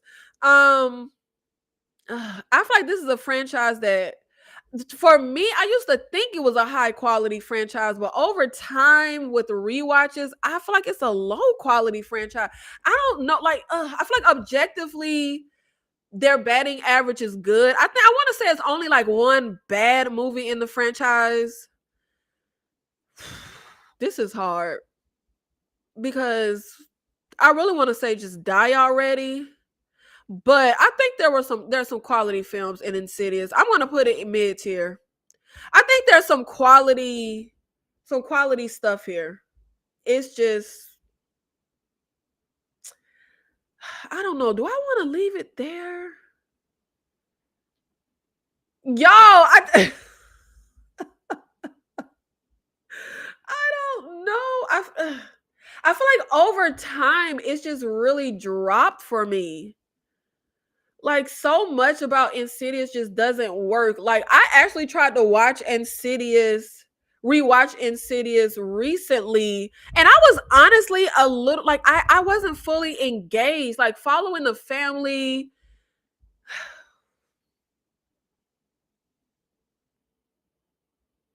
it just don't work for me. It just really don't work. You know what? I gotta be true. I said I was gonna be biased. I'm putting Insidious down here and just die already. I don't really care for that franchise. Look, I'm gonna just be honest. I don't care for that franchise. I think the only one that I still get a lot of enjoyment out of is the one with the girl in a wheelchair. I think that is my favorite. I think the scares are really good in that one, the way they're telegraphed. Now, I think we get some really good like entities and stuff in the first two Insidious movies, but I think that's like the best part to me. Um, yeah, I'm not much of a fan. I don't like Insidious that much. Me and you, Amy. Me and you. Miriam, is it Insidious 3 when a girl was in a wheelchair? I think that's my favorite. Dylan Soup, thank you so much for being here in the live. Where's the House of a Thousand Corpse franchise and Texas Chainsaw franchise? Well, we still have a ton more franchises to go, Hans. So we still got some franchises to get to, but I did rank the Texas Chainsaw franchise. It is the first one in the icon tier. Okay, so our next franchise is the It franchise. Of course, we know we have the original 90s It miniseries, and then we have It 2019, and then It Chapter 2. And I actually only just saw It 2019 and It Chapter 2 for the very first time. We did a channel watch along of both movies. I have never been a big fan of the It miniseries. I have never been much of a fan of Stephen King. I'm be honest. Like I'm not. I've never been. And I remember growing up, his miniseries were always like a thing. Like his miniseries were like an event. I've seen pretty much all of his miniseries. I've seen most of his movies, if not all of his movies. I've never been a fan of Stephen King. And I'm not much of a fan of that original miniseries. I do have it on DVD and I do need to revisit it. Maybe I'll feel differently. But I was blown away by It 2019. I mean, blown away. I hated It Chapter 2 with a passion. First of all, just the way the movie opens, where they don't just bully this gay couple, they motherfucking like attack and assault and kill this gay. The way the movie opens with that, and then there's no type of comeuppance for the bullies like that. It just kind of feels like, why am I watching this? I don't enjoy it. So the way that started, I didn't enjoy. Following the adult characters, I really didn't enjoy, but honestly, keep going back to the kids in chapter 2. I didn't enjoy that. Like, so much of it chapter 2 just did not work for me. So quality wise, I don't think this franchise is consistent. Like I said, I think 2019 is phenomenal. I think I'm going to have to put it in no interest. I think 2019 is phenomenal, but I truly would probably never rewatch it. And I've never been a fan of it. That's why I saw the movie so late, because I didn't really care for the miniseries when I saw it as a kid. I know everybody loves Pennywise. I don't care about Pennywise. Like, that ain't no triple double OG kind of horror villain. Like, all them kids had to do was like call him a few names, baby. Like, I don't I'm just not the biggest fan. Oh God. I don't know. I guess if it has one phenomenal film, I guess that's not deserving of being down here in no interest. Oh, this one is hard. I'm gonna keep it in no interest because I'm never going to revisit that. I mean, I would like to revisit the miniseries because I haven't seen it since I was a kid, just to see if my opinion has changed. But yeah, I think it deserves to be down there in. No, I'm not going to put it in no interest because 2019 was phenomenal. I'm gonna put it in just die already. I don't know, but is that worse? You know what? That might be worse than no. Just die already is worse than no interest. I'm gonna put it in a waste of good suffering. Yeah, I'm gonna put it in a waste of good suffering. Oh God, this is hard. And this is hard because I'm indecisive. Let me read some comments while I think on where I want to keep that at. Dylan Soup, the gay attack scene in It Chapter 2 is from the book itself. It's the reason why Pennywise resurfaces in part 2. I don't give a good goddamn about the rationale behind that scene. I motherfucking hated it. I don't want to see people suffer without the villains getting some type of comeuppance. You know what I mean? To me, I equate that scene to like if you know those I Spit on Your Grave movies or those essay revenge movies. Imagine those movies where the woman is assaulted, but then there's never any revenge. That's what it feels like. Like I don't want to just see this terrible thing happen to this couple and like that's just it. So them bullies got to sail off into the sunset. And that was something else that I hated about It Chapter 2. The fact that we didn't kill that guy that was bullying those kids in the first one. We had to like bring him back for baby, if y'all don't leave him in Chapter 1, like he was the number one thing I couldn't stand about It Chapter 1. But then the fact that there wasn't much for me to like in Chapter 2, bringing him back just made it even worse. Like, I couldn't stand him. Ugh. Stephen King definitely. Oh, and that you know what? That's another reason I like it. I can't stand a bully trope. Like I really cannot stand a bully trope. And then the way the bullies are always the bullying is always so extreme. Child, ain't nobody got time for that. Ain't nobody got time for that. Dang, thank you so much for the $2 super chat. I really appreciate it. White Candyman at the bottom, throw the list away. Look, babe, this my list. This my opinion.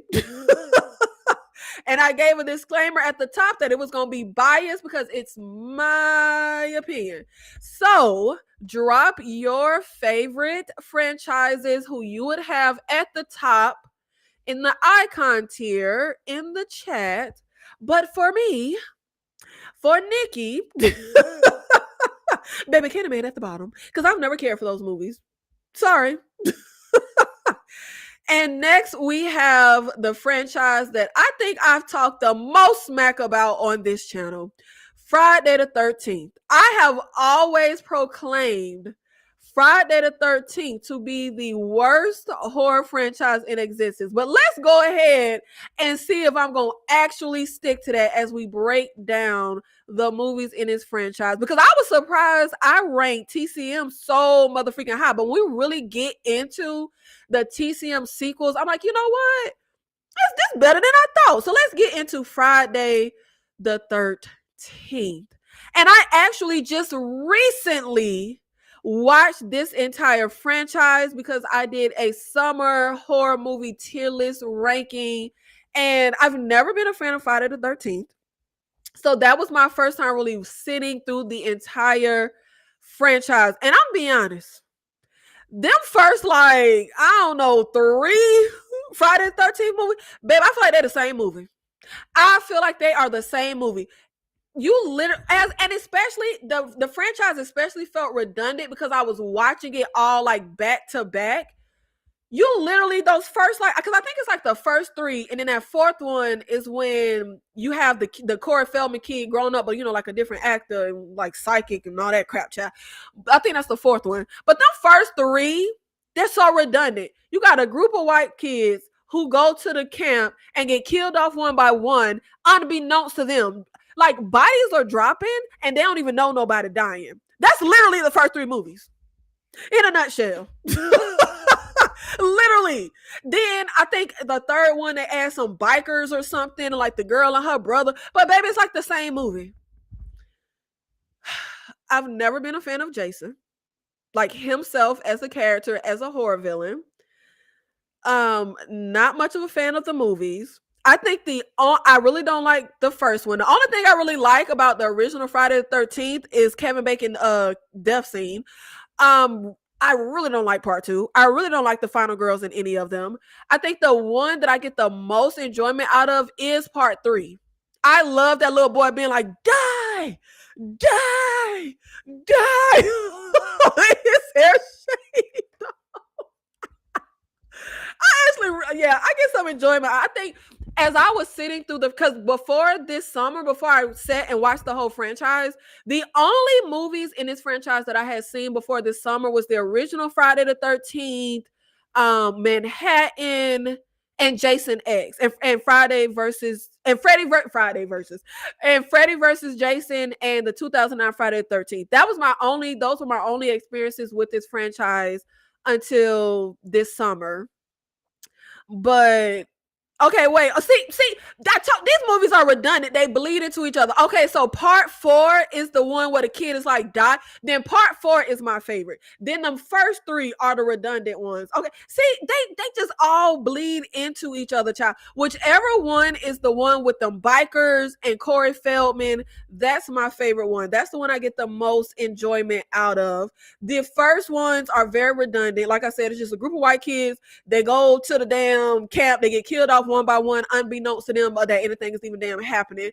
I don't find the kills to be particularly. They don't really stand out to me. It's really nothing for me to get out of those movies. I just felt they were really redundant. Now, when we get into like Jason Takes Manhattan, I think it's a bad movie, but I have a lot of fun with it. That would probably be my second favorite of the franchise. I loathe the 2009 Friday the 13th. I motherfucking hate that movie. I hate that movie. Again, I have a problem when I have a bunch of unlikable characters. I couldn't stand these characters. Couldn't stand them. And the Asian kid, the actor, I usually like him. The black kid, the actor, I usually like him. Could not stand them in this movie. And I definitely couldn't stand the white guy who was really obnoxious. Oh my God, I couldn't stand him. Even like the attitude he had with the guy that was looking for it. I just can't with characters like this. It just doesn't work for me. I actually wish that we would have followed the first group of kids that get killed in the 2009 version. I feel like they would have been a lot more enjoyable for me to follow. I couldn't stand the group that we followed. Again, like the kills were fine, but I don't find this franchise to have particularly like interesting or good kills for me personally. I absolutely hated Jason X. We really went rampant with the trope of the sacrificial Negro, because I think we got 2 of them in Jason X. And that's the one where he in space, right? Because like I said, it's so many movies in this franchise. They be bleeding. I think, is it Jason? No, it's not Go to Hell. Yeah, it's Jason X. That's the one where they're in space. And I thought I would like Jason X in the way that I like Jason Takes Manhattan as a so bad it's good, but I really got nothing from Jason X. I've seen it twice now, and yeah, it just really doesn't work for me. And Freddy versus Jason, I've heard people be like, well, what did you expect from a Freddy versus Jason movie? I don't know what I expected, but I hate that movie. I hate that movie. That little blonde girl with her big breasts. She was so mediocre to me. Extremely. Oh God. She was mediocre. Kelly Rowland being the black sacrificial Negro in that one, sacrificing herself for the little blonde white girl. Baby, nothing about that movie works for me. The characters are terrible. And I feel like this time of Freddy versus Jason in the 2009 Friday the 13th, this is the decline of the teen characters in horror for me. Because that's when I start feeling like, baby, am I old? Because I hate teenagers in horror movies. I hate them. I don't know why these writers do not know how to write teen characters. They are literally always obnoxious, annoying, idiots. like literal, like bullies. Like I feel like I never felt that way. When I think about, because obviously horror is the type of genre that centers teens. There's always some damn teenagers, whether they're high school age teens, college age teens, or like young adult age. It's always a group of them. Yeah, I don't know why horror love to kill off some teenage child, but we always typically follow young teenagers. And I don't recall that ever being an issue for me. But once we hit this time period of like the mid 2000s to late 2000s, that was the decline. That's when I started to say I hate teenagers. I don't want to see no teenagers in my horror movies. I really want to go like the next 30 years not seeing any teenagers in my horror movies. That's what really brought down Romulus for me. I don't want to see teeny boppers in space. Like I don't want to see why do we not have all the alien movies have full grown frontal lobe fully developed people? Why did we go backwards with these teeny boppers? Like it irks me. But Friday the 13th, quality wise, I think I may have been a bit over dramatic when I said Friday the 13th was the worst horror franchise. But baby, I wasn't too far off. I wasn't too far off. Objectively, Friday the 13th is such Jesus Christ. That look. I don't see what y'all see. I don't see what y'all see. And I was very open-minded when I went into this franchise. I don't like none of Friday or Jason ever, never, ever. I watched but stopped torturing myself. I didn't drink the Kool-Aid. Average horror fans love them both. Yeah,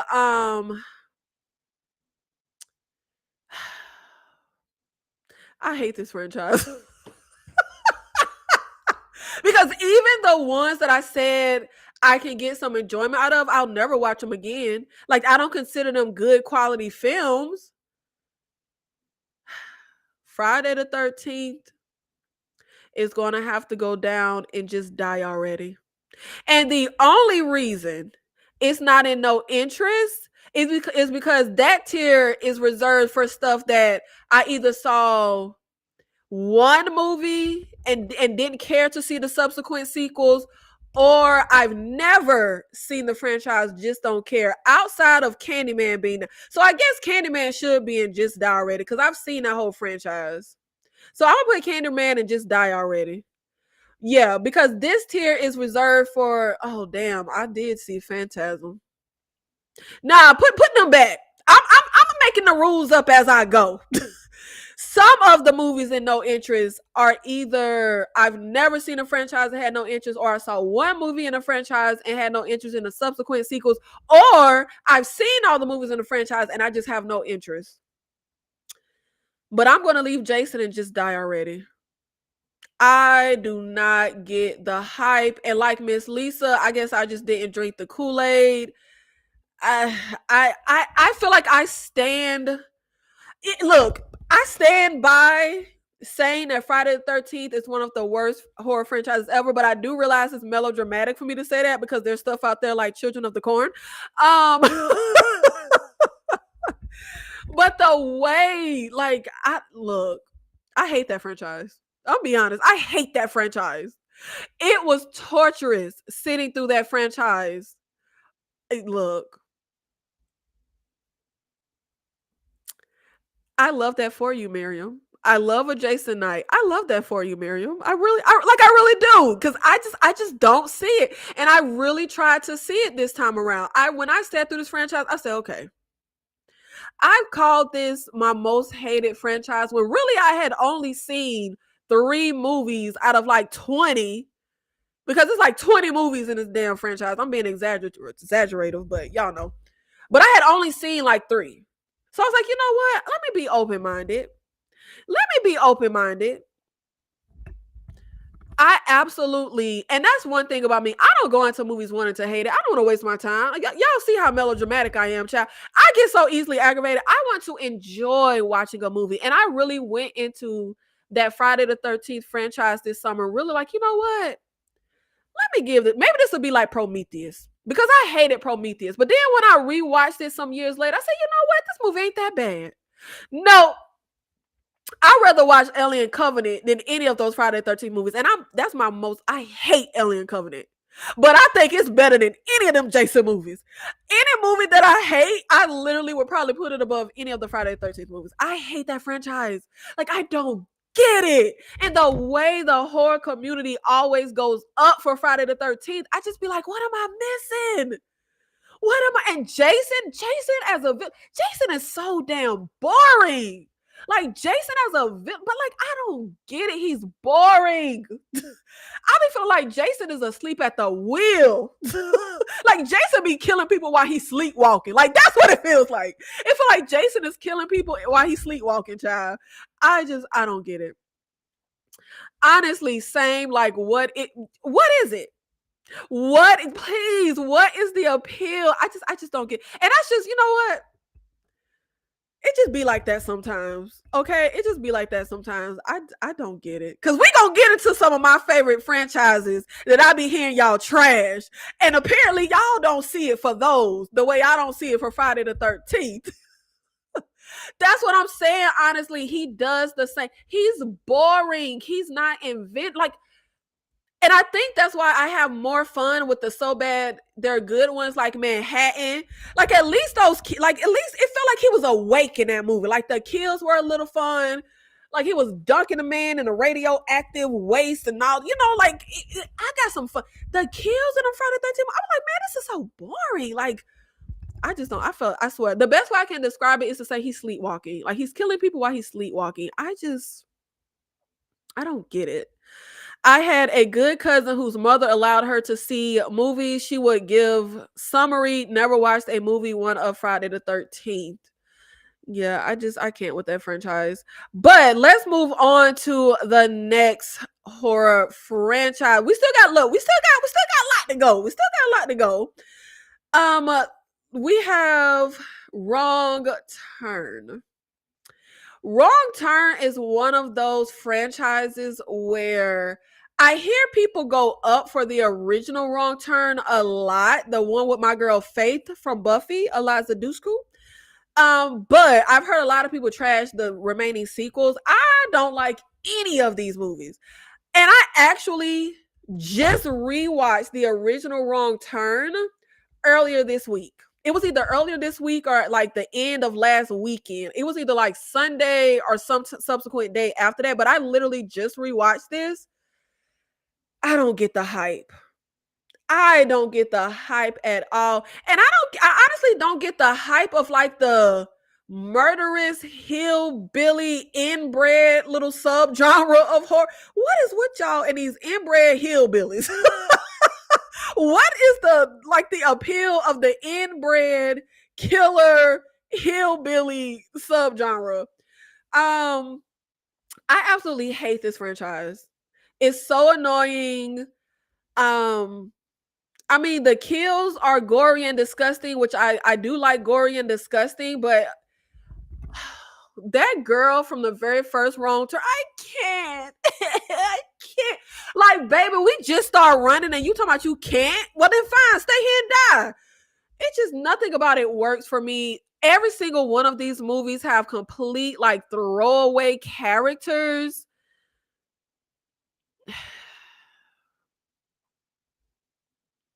I think I'm gonna move Candyman up here to just die already.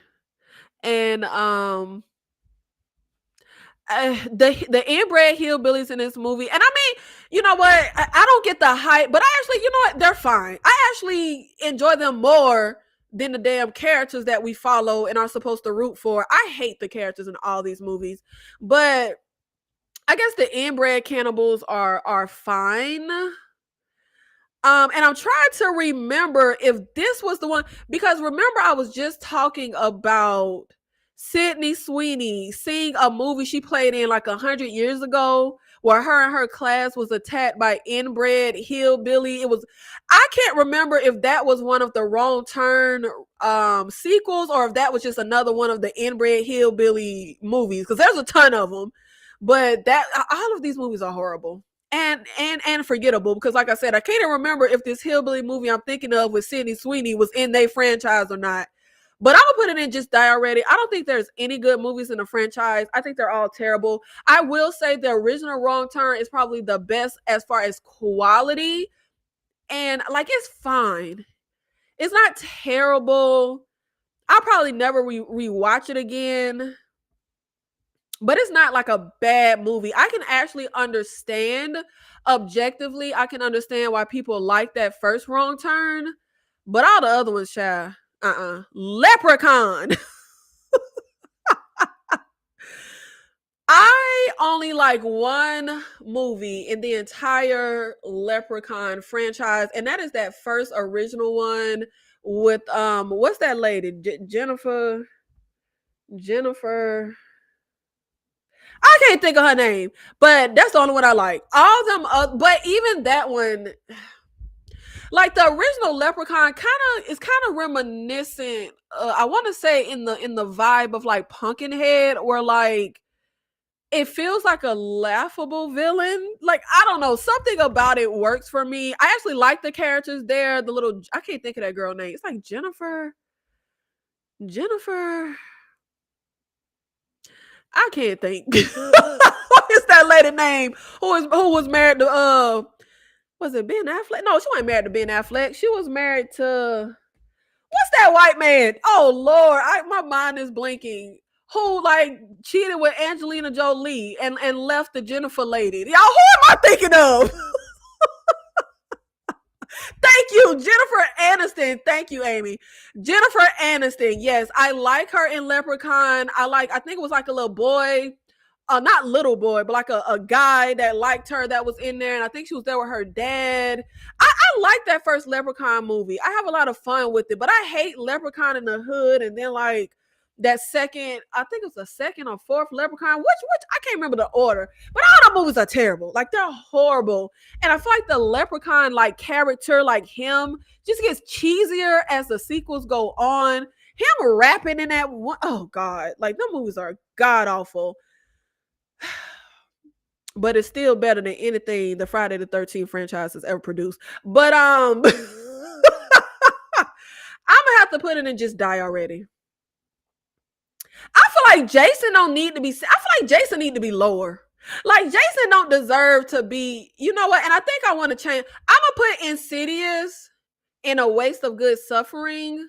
I'm sorry, I'm indecisive, so I got to change this up a bit. But I don't even like seeing Jason sitting this high. I feel like Jason need to be lower. I can't stand you, Jason. But I'm gonna just leave you where you at. I just feel like my soul don't feel right with Jason sitting up here. Well, first of all, my soul didn't feel right with Jason sitting next to Insidious. That just ain't right. So I got to put Insidious a little higher. But I feel like Leprechaun franchise better than Friday 13th. Okay, maybe I'm going too far saying that. I don't know, but I don't like Jason. But maybe. No, you know what? Because no movie in the Friday the 13th franchise is as good as that first Leprechaun movie. I've rewatched that first Leprechaun movie probably 5 times in my life. Baby, I don't want nothing to do with Friday the 13th. Literally nothing. And it's a shame Jeepers Creepers have to be this low, but they only got one good movie in the franchise, and that's not enough to at least be up there. Let me see. Wrong Turn, the first one is goated. I hear everybody go up for that first Wrong Turn movie. And like I said, it's fine. Objectively, I could see why people like it, but I'm not crazy about it. Sydney has not been in any Wrong Turn movie. Okay, then it must be some other of the many inbred hillbilly horror movies I'm thinking of. Okay, it's not one of the Wrong Turn movies. Leprechaun in the Hood, 2-tier, but the original is nice. I remember watching that damn Leprechaun in the Hood. Man, child, with them rapping until I couldn't. And something about it feel very look. They was exploiting black culture. I don't know. I don't like that movie. Y'all know I always gotta kind of go a little far. They was look. I don't like how they was exploiting black culture in that movie. Why was the Leprechaun rapping? Like, I don't like that movie. And plus, it's just a bad movie. It's just a bad movie. It just doesn't work.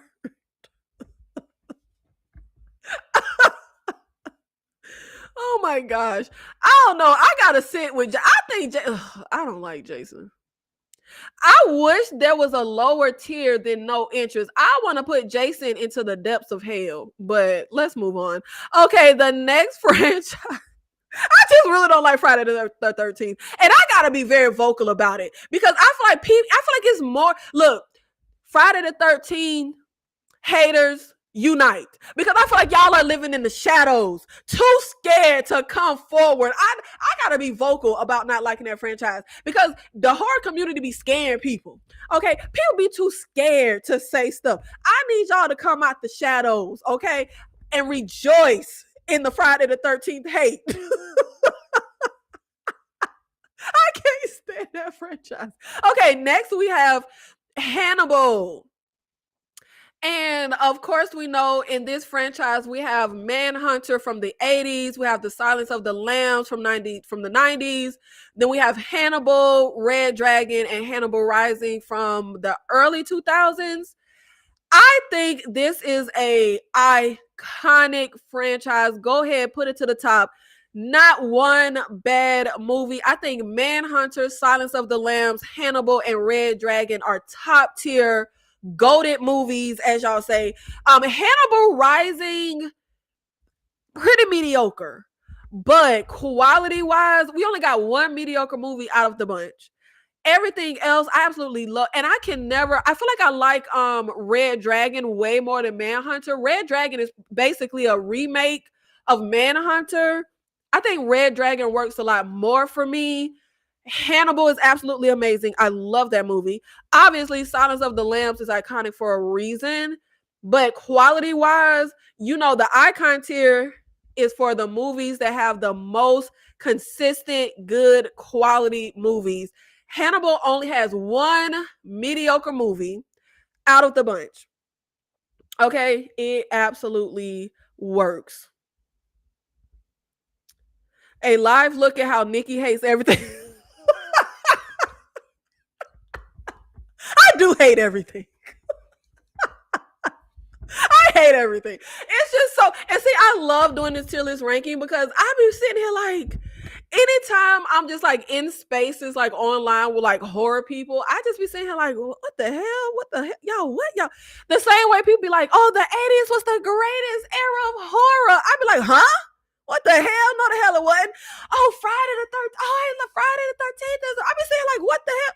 Yeah, we got to get into some of these movies, some of these franchises that ain't really very good because, I don't like a lot of them. But it's not me, it's y'all. Who got the bad taste, me or y'all? I think it's y'all.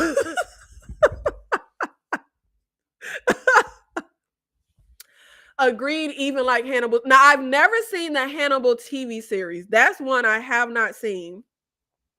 Hannibal is at the top of my list. All the movies are great, even Hannibal Rising, which is slightly lower on the tier. Yes, I like Hannibal Rising, but we're speaking quality wise. It's definitely the biggest drop in quality. It's definitely the most mediocre of all of the movies. But I like Hannibal Rising. I like the kid that got to play young Hannibal. I like how everything plays out. Like was that lady his aunt or whatever that he was living with? No, that couldn't be his aunt. She was Asian. He ain't Asian. Whoever that lady was. Him getting back at like the Nazis that were they Nazis? I think it was Nazis. I haven't seen the movie in a while, but like him getting like the revenge on the Nazis that like came to his house with him and his sister and stuff. Like the story, all of that stuff really works for me, but I feel like it is definitely a drop in quality from all of the other movies in that franchise. The original Blair Witch Project was decent. I also like the first movie for the same reason why I like the first two Friday the 13th.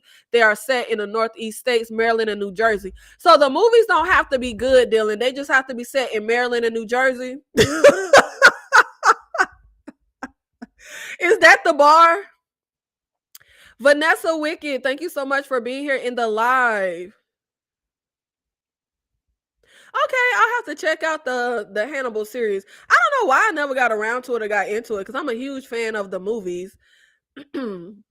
Now, our next franchise would be Smile, which has one, Smile 1, Smile 2. If you were on my channel when I reviewed the first Smile, you would know I really didn't care for that movie. I actually really hated that movie. I could not stand the lead actress that we follow in there. I think, baby, please put me in some of these casting seats because who y'all be casting don't work. Mediocre. The lead was mediocre. I'm so sorry. She was mediocre. She had no personality. She had no screen presence. I thought she was drab. The third act is where I perked up. I really only like the third act when she goes to the cabin and she's secluded and she starts seeing the smile demon. And I absolutely love not having a happy ending. But I think the first movie is mediocre at best. I think it's very redundant. It's very and when I say redundant, it's because it's literally exactly the same as any other that little curse subgenre of horror that we watch, where typically it's like a group of teenagers and we, have some kind of curse and we got to figure out how to break it or whatever. And they even throw in a trope of where you go talk to, which was my favorite part too. I love the part with the black guy. I love him when he's like, no, he found out she got the smile curse. But it's so redundant. It's very reminiscent of every other curse type of horror movie that you watch. And then I did a review on Smile 2 and I hated that movie even more than the first one. I hated the third act. I absolutely cannot stand the pop star-ish. And I don't know if it's because I just sat through all the damn pop star stuff in Trap, but I hated it. I'm not here to see that girl playing the piano. I'm here for horror. Like, why do we have to have her playing the piano? And I don't want to sit through this. And the music was terrible. I don't know if I'm just old, but the pop music in Trap and Smile were absolutely motherfucking terrible. And I really don't care about the third one. I'm sure they're going to make one. Quality wise, I think this is a low tier franchise, and I'm going to put Smile and just die already. I mean, it's some moments that work. I thought visually and with the horror element, Smile 2 did do some interesting things. Like the part where I was talking about she was playing the piano. If I'm not mistaken, that's when it leads into like this whole dance thing where like it's like a group, I think it was her dancers that are like coming to like attack her or whatever. Like that was actually really, really interesting visually. But the movie as a whole really didn't work. I thought the ending fell flat. And I cannot stand like it was all a dream trope. I hate that. I think it's such a cop out. It just doesn't work at all. I can do without both smiles. I feel the exact same way. There is absolutely a curse subgenre in horror. Like, I don't know if it's technically called a subgenre, but those movies like I can't think right now, but those movies where like what was the like Truth or Dare? Like those little movies like that. I call it a little subgenre, child. Anytime you keep having like the little same premise, look, child, it's a subgenre. Those movies like Truth or Dare where you have a curse and you got to figure out how to break it. Movies like the Bye Bye Man, that's a little curse movie. Bye Bye Man, Truth or Dare, those little movies where you get hit with a curse and then you got to either do internet research, newspaper research, or track down somebody who survived the curse. I just cannot.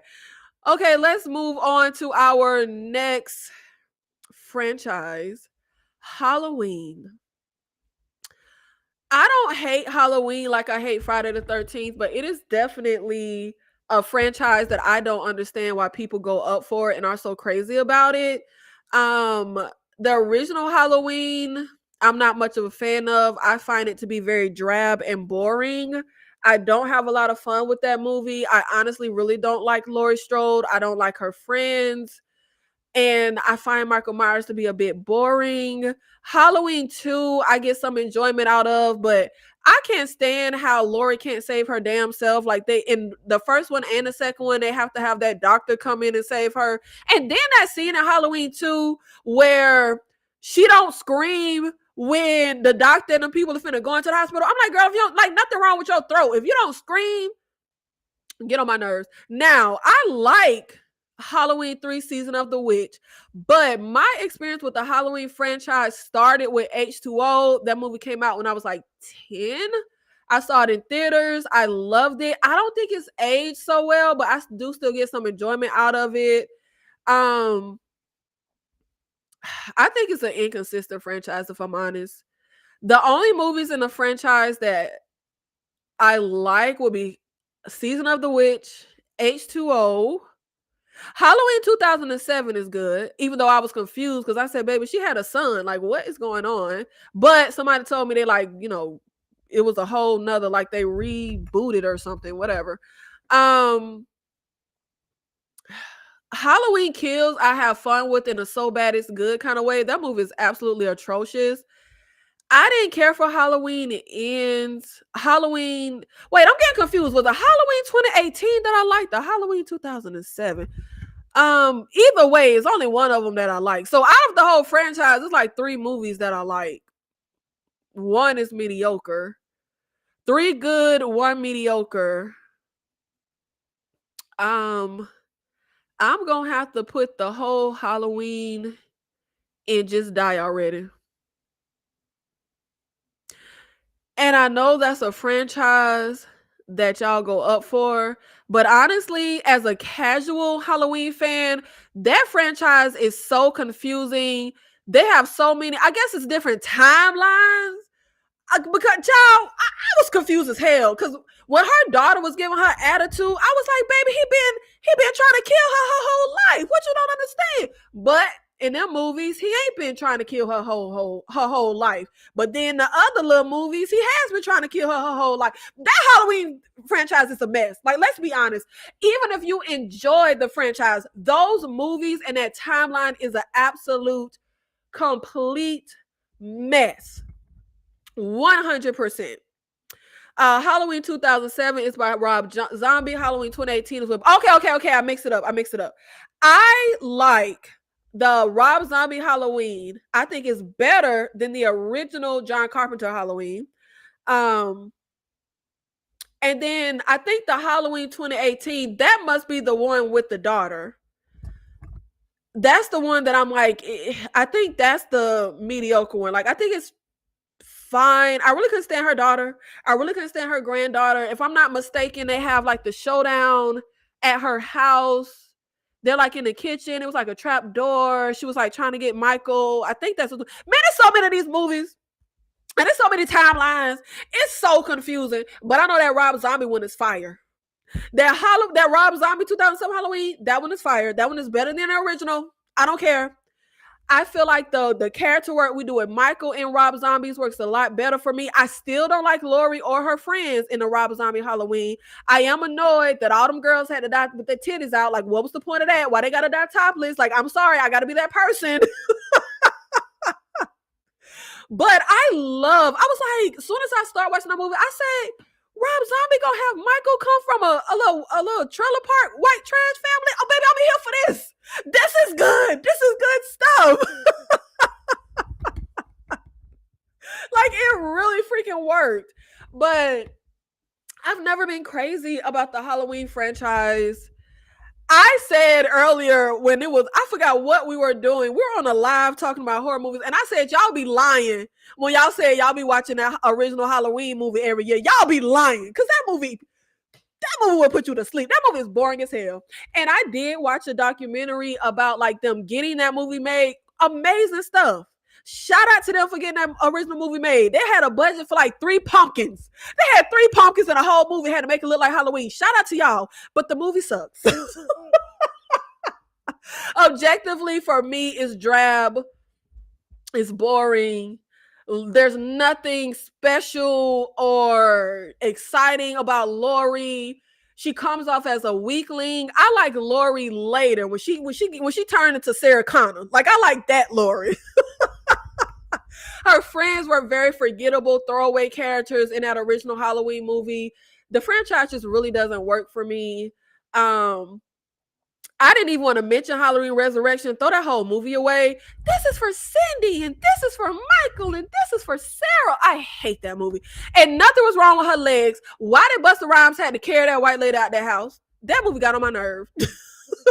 Now, I do like the part where there's like two Michaels, because I think it's Busta Rhymes who puts the Michael mask on. I thought that was pretty cool, but that movie is a mess. That's why I didn't even mention it. But I think quality wise, the franchise has more misses than hits. I think the whole franchise is a mess. The timeline is a mess. And I heard they're supposed to be making more Halloween movies. And I can't do it. I can't do it. So yeah, Halloween is gonna have to be just die already. Just at the bottom. And the next franchise we have will be the Final Destination franchise. I think this is an extremely consistent franchise. I think there's only one bad movie in the franchise. Now, I can't remember specifically which sequel it was. Obviously, the first two Final Destinations I think are top tier. We have the one, I don't know the numbers, but the one where they're at the racetrack, it's pretty mediocre, but I get some enjoyment out of it. Then we have the one where they're on the bridge again, a little mediocre, especially with the characters, but I get enjoyment out of it. I think it might be that final, like late, was it like 2012, 2013 Final Destination that is the worst one? Or was it the one before that? It's one of them that's like really freaking bad. But overall, I think Final Destination is a pretty consistent franchise. And I'm going to put it in So Close Yet So Far. I think that is actually a really good franchise. I think, yeah, quality wise, I think it's more hit than miss. I think that one really works. And next we have the Psycho franchise, which I can appreciate the original Psycho, but I'm really not a big fan of it.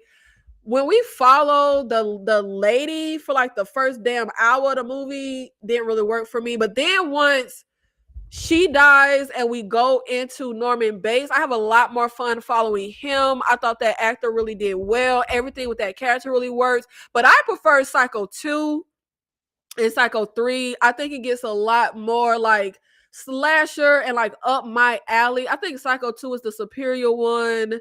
I think the quality of the films definitely go down after Psycho 2 and we get into more of the sequels.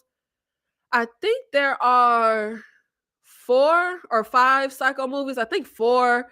Yeah, the quality goes down. I think it peaks with Psycho 2, but I think there's still some good stuff once we get into like Psycho 3 and 4. But basing this on being consistent, I don't think the Psycho franchise is consistent. So I'm going to have to put it down at just die already. I think that is a very inconsistent franchise. Like I think the second one is top tier. And I mean, objectively, I would say the first one as well. From a technical standpoint, a lot with the first one really worked. For me personally, and my personal taste, I was just pretty damn bored. I don't know if it's a generational thing. Because again, I think that is like the thing from another world where I think it's like, what was Psycho in the 50s?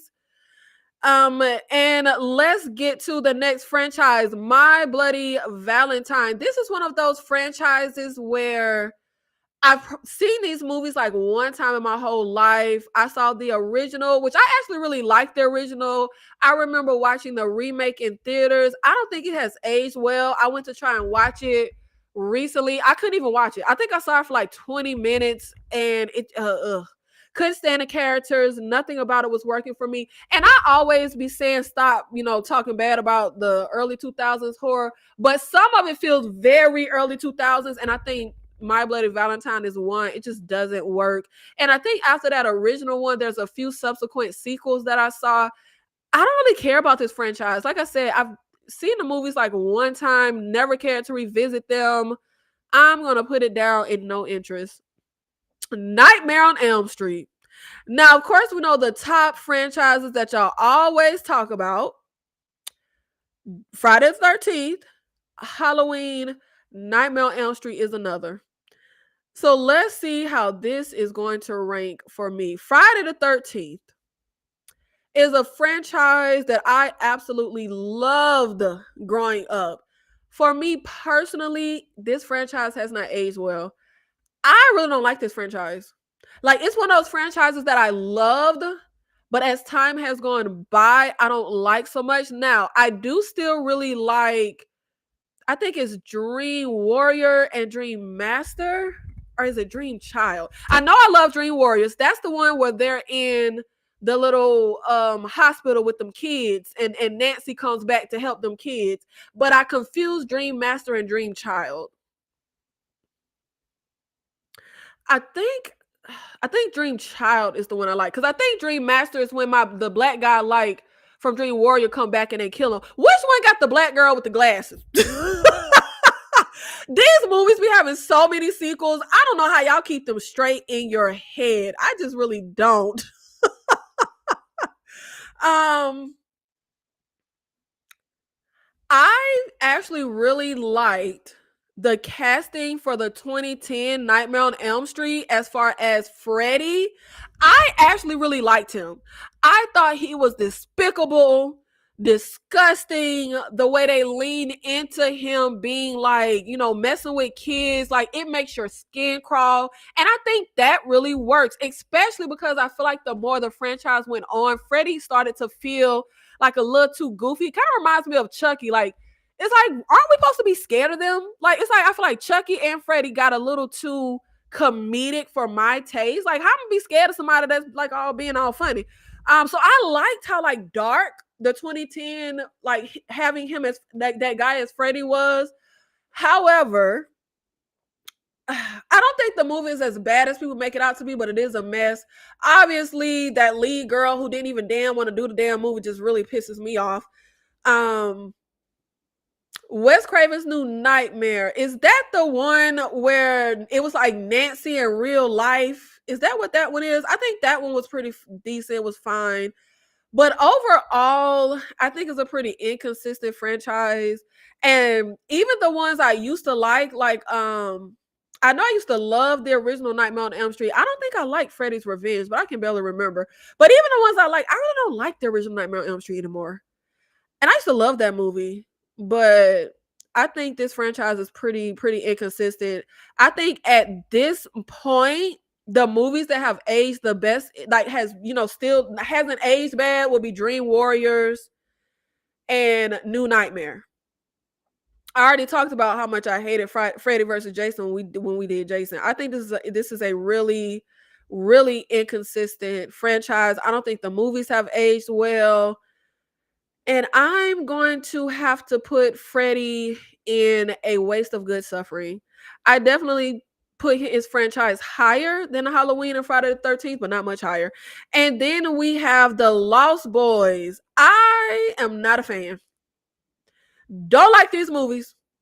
I am going to put this in no interest. I know people go up for that original The Lost Boys. I actually don't like that movie. I don't like that lead guy that we follow who like Kiefer Sutherland them. Not Kiefer. Yeah, Donald. No, Donald is the daddy. Kiefer Sutherland. I don't like who Kiefer Sutherland them is trying to like, turn to a vampire. I don't really like him. The two little vampire hunters, I feel like I would have liked the vampire hunters a lot more if they were a little more serious. Like I said, the comedic stuff in horror, it just really doesn't work for me in the slightest. But that's a franchise that I really don't care about. Then we have the Orphan franchise, which we are getting a third movie. And I'm sorry, I don't know if this is controversial, but I'm putting her right up there with the icons. I love that original Orphan movie. And I actually really like Orphan too. And I like it a lot more the more I rewatch it. I think when I first saw it, what was it called? First Kill, Orphan First Kill. When I first saw it, I thought it was fine. I wasn't crazy about it. I definitely really loved the twist. And I love how they were able to get me to kind of like feel sorry and kind of root for Esther. Cause when that was bullying that poor little girl, oh, she ain't no little girl. But when that was bullying her, like I was kind of like, Esther, I need you to get them niggas. Like I was kind of for Esther. But I think that second one, it has really grown on me the more I've watched it. And I think quality wise, it's a really consistent franchise, even though this is one of the shorter franchises. We only have two in a franchise so far, I think it's top quality. You know what? Maybe putting an icon is a little too. No, it's gonna be an icon because the so close yet so far means you have a bad movie in your franchise. There are no bad movies in Orphan, even though I think it is a little biased that she gets to be an icon because again, out of all the movies in the top 2 tiers, she has the least amount of movies, even though the thing only has 3, and that's an icon status. So yeah, I think she I don't know, it feels a little biased to put her in icon when she only has 2 movies, but I mean, following the rules of the land, that is where she goes. Lost Boys builds tension well. Well, I guess for y'all it does. I hate that movie. I remember as a kid in 2009 watching Orphan and actually being scared of her, but still love the movie. But the Orphan First Kill can go in the trash. I love Orphan First Kill. And I love the fact that we didn't just pit her against another like victim family. I love the fact that that family was diabolical, except for the daddy. Like, I love that. And the next franchise is Poltergeist. I love that original Poltergeist from the 80s. I absolutely hated that like 2013 Poltergeist remake. The subsequent Poltergeist sequels, I think that second one is fine. Then that third one I think is just terrible. Quality wise, I think this is an inconsistent franchise. I'm gonna put it in. It might need to go and die already. I think there's one. Okay, so it has 4 movies, 1 good, 1 mediocre, and the other 2 are terrible. That's not a good batting average.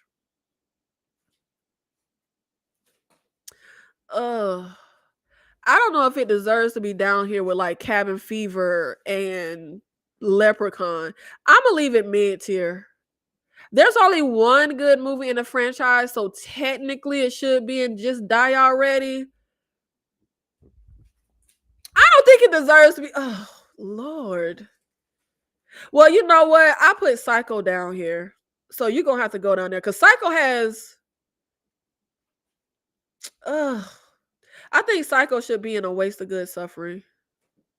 Because there's 4 movies in the Psycho franchise. 1 is amazing. I guess I'll say objectively 2 are amazing, though I'm more of a fan of Psycho 2. Then the other one, the quality drops, but the third one is fine. Then it gets real mediocre with that last one.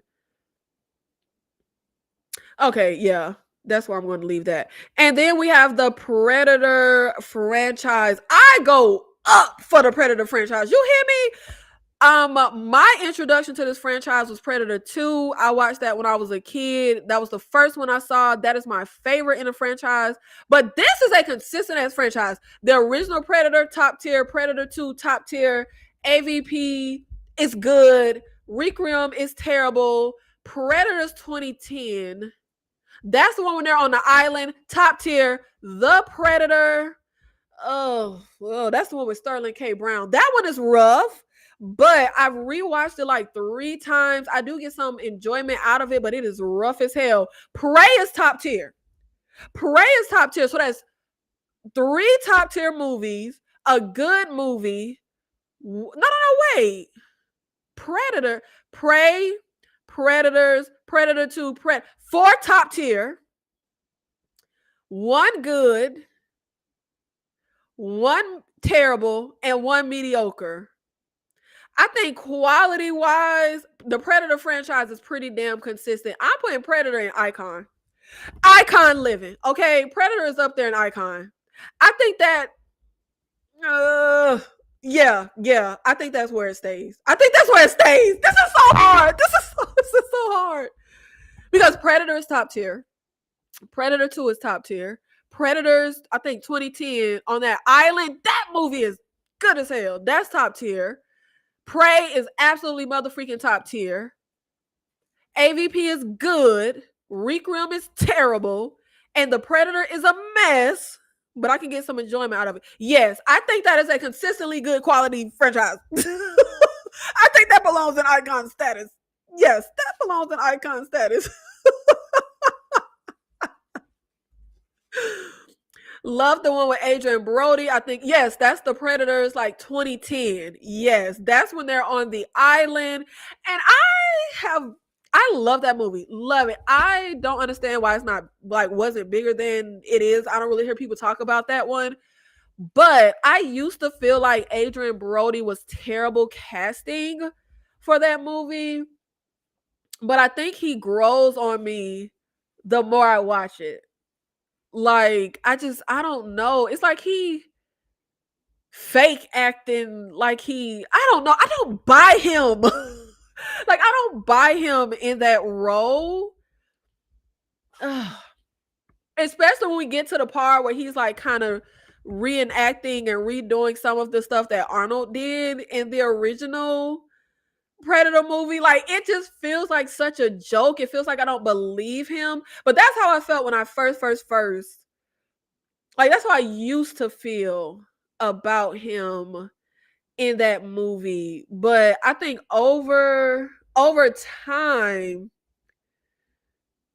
ugh, yeah, over time he has grown on me.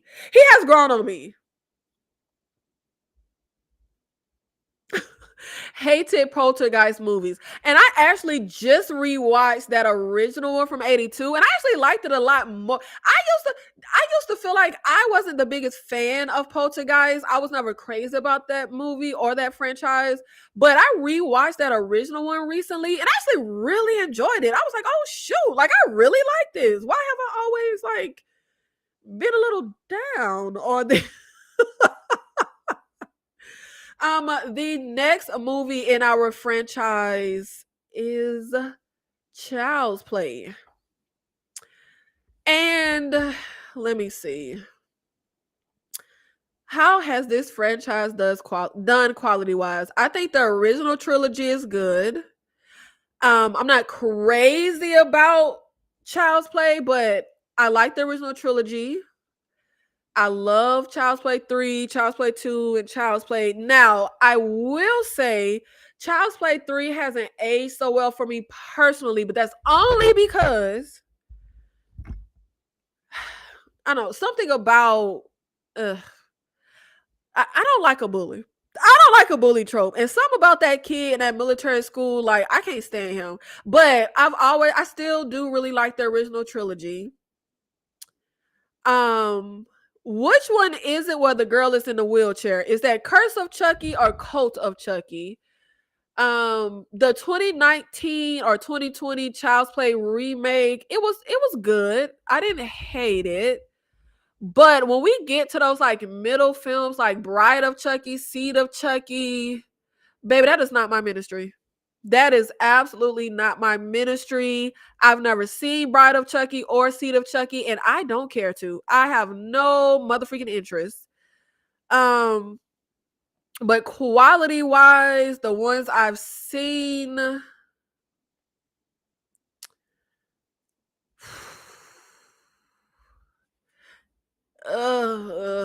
uh. honestly, Child's Play, even the good movies, it's just not a franchise I'm crazy about. Chucky isn't a character I'm crazy about. I think for me, Child's Play is in the vein of Nightmare on Elm Street, where it's something I loved when I was a kid, but as time has gone by, they just haven't aged well for me. I'm not crazy about them, but there are a lot of quality movies in Child's Play. I'm going to put it in So Close Yet So Far.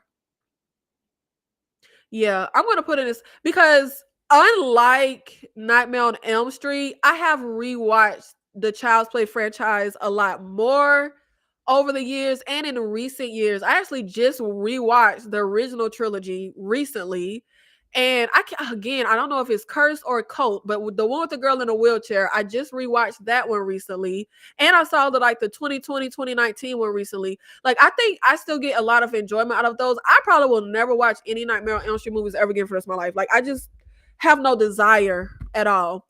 And next we have The Shining, which of course we have The Shining, the movie, the miniseries, and Doctor Sleep. I hate The Shining. I don't like that movie. I look, I get that it's fun watching Jack Nicholson be a sociopath, but I feel the same way that I feel about Halloween. I think it's a boring movie. I'm sorry.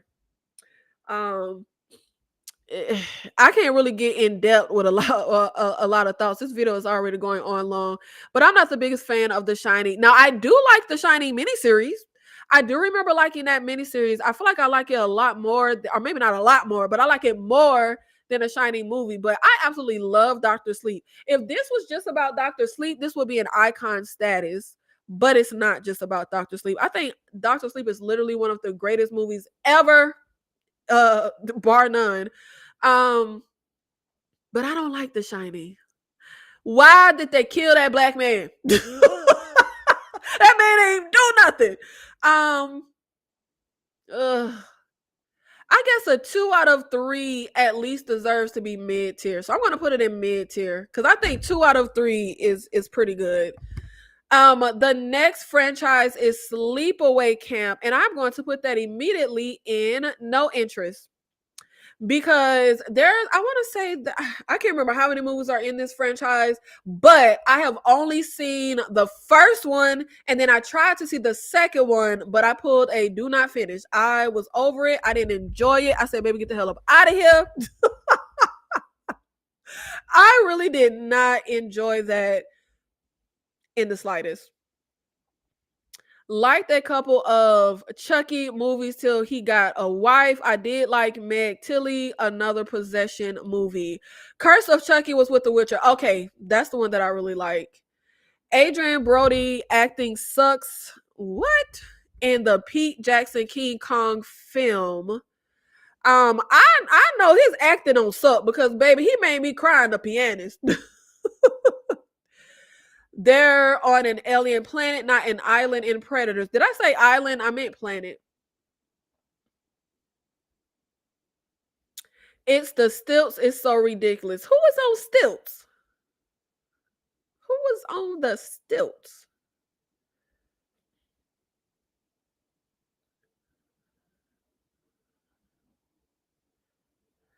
It seems most of my other favorite franchises are represented here so far.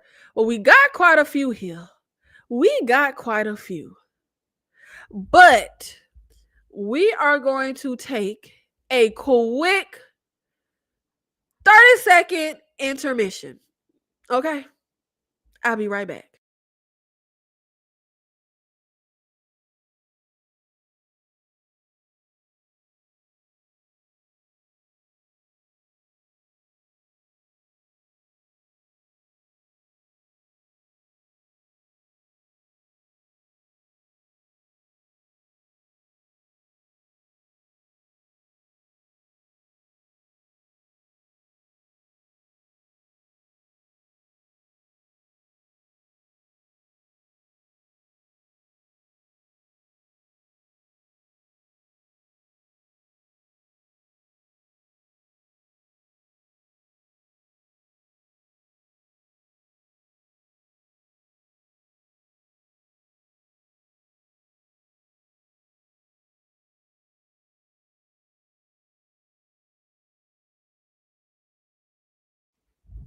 Child, it ain't easy to be running your mouth for a very long time. I had to re-up something to drink. Oh my Jesus.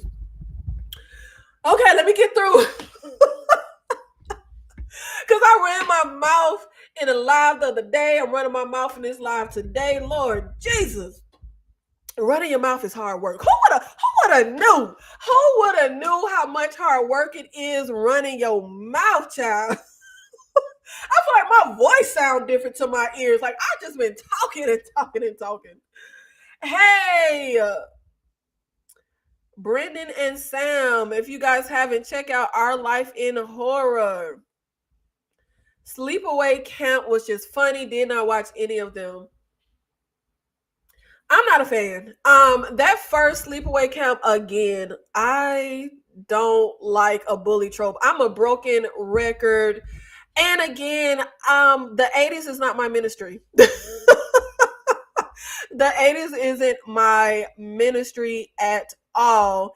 Our next franchise is The Collector. And I think we are finally getting the third movie. We I think they got shut down because of the pandemic, and they are officially supposed to be coming back. So hopefully we can turn this into an iconic trilogy. But it's already iconic for me. I don't care. Argue with your mama. The original, the collector, like the not original, but like the first collector. Oh my god. I mean, blows me away. And I love Arkin. We don't get a lot of final guys. Arkin is absolute top tier final guy, icon status. The collector himself as a villain. For okay, look, we got some issues because I personally don't like how contrived it feels to have a villain where like everything kind of goes off without a hitch.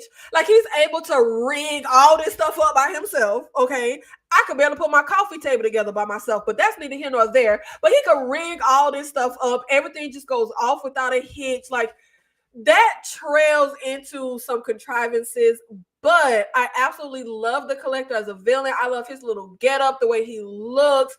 I love the whole torture thing that's going on. I know that doesn't work for a lot of people, but it absolutely works for me. And then I also love the fact that I love a final guy, final girl that's like a good person.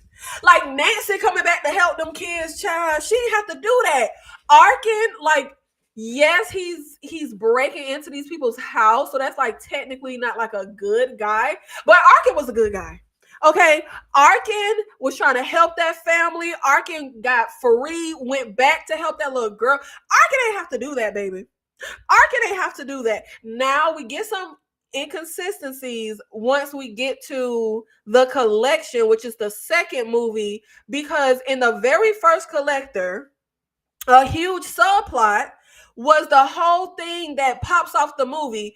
Arkin's wife owes these loan sharks some money. So he's breaking into this house for money that she got to give the loan sharks. They even cut to her like waiting because we need Arkin to come bring this stuff by a certain time. Well, we get to the collection. Baby, what happened to that whole subplot? Like that has always bugged me. That is the wife dead? Because I know them loan sharks ain't still waiting, baby. And I would say the collection is a drop in quality, but I still really love it. I don't like the girl with the little short hair, the deaf girl that we follow. She feels extremely unlikable to me, especially the fact that Arkin comes back to help her, and she's all, "You left me, girl. What the hell was he supposed to do? Excuse you?" And I'm here now. Like, I don't know. I didn't like her. She really got on my nerve. And again, she was another mediocre lead. Which I guess she's not like the lead, but she's the central person in this movie that the collector takes. She was just giving mediocre. But I really, oh my God, y'all don't even know. Like, I am praying that they come back with this third movie and it is back to the level of the collector. Like, I need them to go out on with a bang. I need them to don't ruin this. Take it home. Take it all the way home.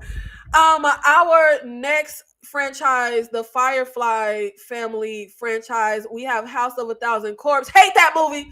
We have The Devil's Rejects. Love that movie. And we have Three from Hell. Hate that movie. Rob Zombie is not my ministry. I don't like his style. I don't like the dialogue for the characters. I don't like the characters that he creates. That clown guy gets on my nerves. I think the opening sequence to House of a Thousand Corpse is so obnoxious and annoying. The Devil's Rejects is really the only one that works for me. I love the opening sequence for Devil's Rejects where I think we're looking at like a crime scene photo of like this girl, and then it like morphs into like an actual like scene we're watching. And even the little opening part where the Firefly family are like hiding out, and then we have the cops come and we get in that shootout. All of that works really well for me. I think the movie gets real dark with like when they go to that, I think it was a hotel, and we have these people that's there. I think it was like a couple, a few women. Like it gets a little depraved, but I think this is the best work with the Firefly family for me. Three from Hell can go to hell. But the one that I can't stand the most, I thought this girl who be in all Rob Zombie movies, I thought that was his daughter, child. I literally only just found out that's his wife. Because I used to be like, why he got his daughter doing this stuff? Like she a stripper in Halloween. Like, okay, but that's his wife. She's terrible. She can't act. I'm so sorry. I don't know that lady. Blessings to you, but she can't act. I feel like she kind of ruins everything she's in, but that's neither here nor there. A 1 out of 3 average isn't very good, and I have no desire to rewatch The Devil's Rejects. As much as I enjoy that movie, at least enjoyed it when I saw it, I have no desire to rewatch it. And I actually went to try to rewatch it recently, and I didn't get past the opening. I think it got to the point where that skinny guy and the blind girl had got away. I think their mom was captured. They were like walking down the street, and God, she was laying on the ground pretending to be dead to get in that lady's car. I cut it off right there. I just couldn't get into it.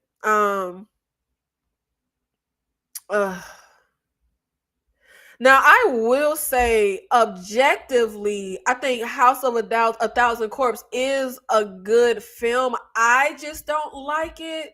So I guess I won't say a 1 out of 3 average. I think it has 2 good movies and one.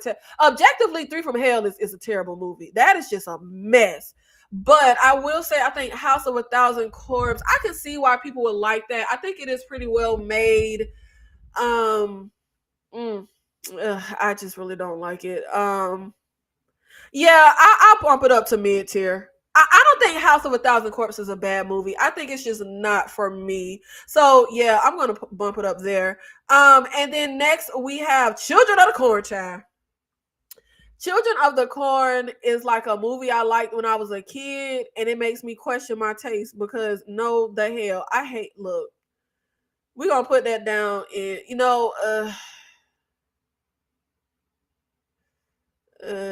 we're gonna put that in just die already, because I've seen a lot of those sequels. I haven't seen the recent one. I did go to try and rewatch the original Children of the Corn recently, and I said, oh hell no, and I just cut it off. Those movies are absolutely terrible. Oh my Jesus. Children of the Corn, me going back to try to rewatch it, that's what made me say, okay, maybe I'm a little melodramatic when I say Friday the 13th is the worst horror franchise, because the stuff out there like Children of the Corn. Our next franchise, The Hills Have Eyes. Of course, we know we have the original 2 from the 80s. No, I think the original one is like late 70s. Then the second one is early 80s. I really like the original Hills Have Eyes from the 70s. It's not my favorite of the franchise, but it's good. I don't like that second Hills Have Eyes. Now, once we get to the remakes, I told y'all that early 2000s horror hits, okay? The 2006 Hills Have Eyes, top tier. Love that movie obsessively. And actually, The Hills Have Eyes 2 from 2007, that's a good one too. The famous Jack Jackson is in there. Flex Alexander is in there. The guy who I was just talking about in the From Dusk Till Dawn TV show, he's in there. Look, that's actually a really good one. Now, I don't rewatch the 2007 one because of the essay, they snatching the women up to breed. I ain't got time for that. Now, we do have essay in the 2006 one, but I do rewatch that one a lot more. I just fast forward. But I think in the 2007 one, it's a bit too much. Like it's too much. It's not just because in the 2006 one, it's like one scene where they go into the RV. You can easily fast forward. The 2007 one, if I'm not mistaken, the movie opens with one of the women like giving birth or being assaulted. I can't remember. And then they like bash her head in or whatever. And then one of the women, because it's about a military group, she gets like kidnapped, and there's an extended essay scene with her. Baby, I ain't got time for that. But it's actually not a terrible movie. Like, as far as like it feels like a, do we say straight to video anymore? It's like a back in the day when we had Blockbuster, you either went to the theaters or it's like a straight to video. I don't know if we say straight to video anymore, but that's like what it gives. It gives like a straight to video type of like B movie. Definitely a lower quality than a 2006, but it's still really good. Like, I actually was very pleasantly surprised when I first saw it. I just wish we didn't always have to be hard R women in these horror movies. I don't want to sit through that because it's actually pretty enjoyable. I'm going to put The Hills Have Eyes. For me, I think this is 3 out of 4. That is a good batting average. I'm going to, you know what? That's gonna be biased as hell if I put it in icon status. Like, my knee-jerk reaction was to put it in icon status, but I'm like, baby, is that biased? But that 2006 that movie good. That is one of the greatest horror movies of all time. Like, I don't care. Argue with your mama. That is one of the greatest horror movies of all time. That movie is so good. And the 2007 one is good. And the original Wes Craven, I think, that was Wes Craven that did the original. That one is good. I really want to put it in icon. I want to put it in icon. That feels biased as hell, though. I'm just putting it in So Close Yet So Far, because that second Hills Have Eyes from that, baby, that movie is rough. Like, it's very rough. But then again, I put Predator in icon status, and that one has a pretty rough movie. But you know what? Predator has a lot more good quality movies in their franchise than Hills Have Eyes, even though Hills Have Eyes just doesn't have as many movies as Predator. Look, F that. I'm finna do what I want to do. I'm about to put Hills Have Eyes in icon status, whatever. This is my opinion. The next franchise we have is The Fly. And even though I absolutely love Jeff Goldblum's The Fly, I am going to put that in no interest, because remember, no interest is reserved for if I have not seen and have no interest. I haven't seen the original The Fly, and I feel like, I don't know if it's, I think it's after Jeff Goldblum, there's The Fly 2. No interest, never seen it, couldn't pay me to see it, don't want nothing to do with it. So even though The Fly 1986 is really freaking iconic, the franchise as a whole is going to be a no interest for me.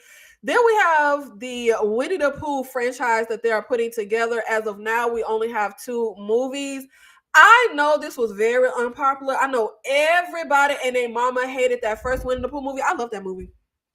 I will never forget avoiding that movie because everybody was talking about how it was like the worst. You would have thought that movie was giving people SARS. Like, you would have thought that movie was making boils pop up on people's skin. Like, you would have thought that movie was literally like giving people an infectious disease. The way people were dogging out, I was like, Johnny got time for it. When I finally got around to watching it, it was free on Peacock. I saw that movie about 14 times in that 1 year. I think this was last year. Y'all, obsessed. And when I did, or was it the year before last? Whatever, when the hell it came out. When I did my video on my top 10 guilty pleasure horror movies, if I'm not mistaken, Winnie the Pooh was number 1. I love that first movie. I have so much fun with that movie. Obviously, it's a so bad, it's good movie, but I get so much enjoyment out of it. Now, when we get to Winnie the Pooh 2, they tried to, listen to y'all criticisms and increase the quality. And I hated that second movie. I did not even finish it. I had no fun with that movie. And if I remember correctly, didn't they kill that black person first? Didn't the black person die first? Don't quote me, but I remember a black person dying, and I was annoyed. Because first of all, why are we here? I prefer the first Winnie the Pooh. Don't put no black people in this mess. We would not be here. Okay, don't put us here. But we're talking quality. So The Winnie the Pooh universe as of now is at the bottom and just die already.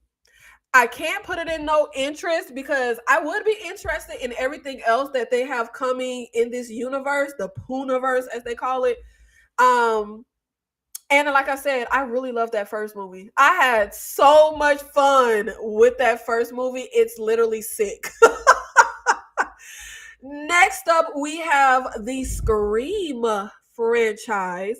And the same way I said I never knew people hated Alien 3 until I got on the internet, I never knew y'all hated Scream 3 until I got on the internet. I remember seeing Scream 3 in theaters, and I loved it then. I love it now. That original Scream trilogy for me is top tier, absolute icon status. I could easily put the Scream franchise in icon status if we were only talking about that original trilogy. Um, I remember the franchises that I used to say had no bad movies was Die Hard, Scream, and I feel like I'm missing one. Die Hard. Oh, Terminator. That's what it was. I used to say Terminator, Scream, and Die Hard had no bad movies. I must have jinxed things because I can't say that about none of those franchises anymore. Obviously, Scream 1 iconic, Scream 2 iconic, Scream 3 amazing movie, good movie. I freaking hate Scream 4. When I say hate, I hate. Can't stand none of those characters. Hate all them teenagers. Get on my nerve. I don't know why y'all go up for Jill. Can't do it. Scream 4 is the reason why Scream 5 is the only movie in this franchise that I did not see in theaters. I saw every Scream movie in theaters, but I hated 4 so much that I said F Scream 5. I did not see it in theaters. The ending of Scream 4 in a hospital is such a mess. I don't buy Jill as Ghostface. Sorry, I don't motherfucking buy that toothpick was killing anybody. Scream 5, I actually enjoyed a lot more when I first saw it. But I think it's because I hated Scream 4 so much that I was just happy to get something I didn't hate. But again, didn't care for the group of teenagers. And speaking of Scream 4, I don't know why y'all go up for Kirby either. Let alone, like, I don't understand why y'all go up for Jill, but I don't understand why y'all go up for Kirby. What the hell did that girl do the whole movie? She couldn't stop at the stop sign, right? Like, she ain't really do nothing because she had that one Ghostface call. Like, that's it. That's all she did. And y'all just been going up for her. Like, I don't know.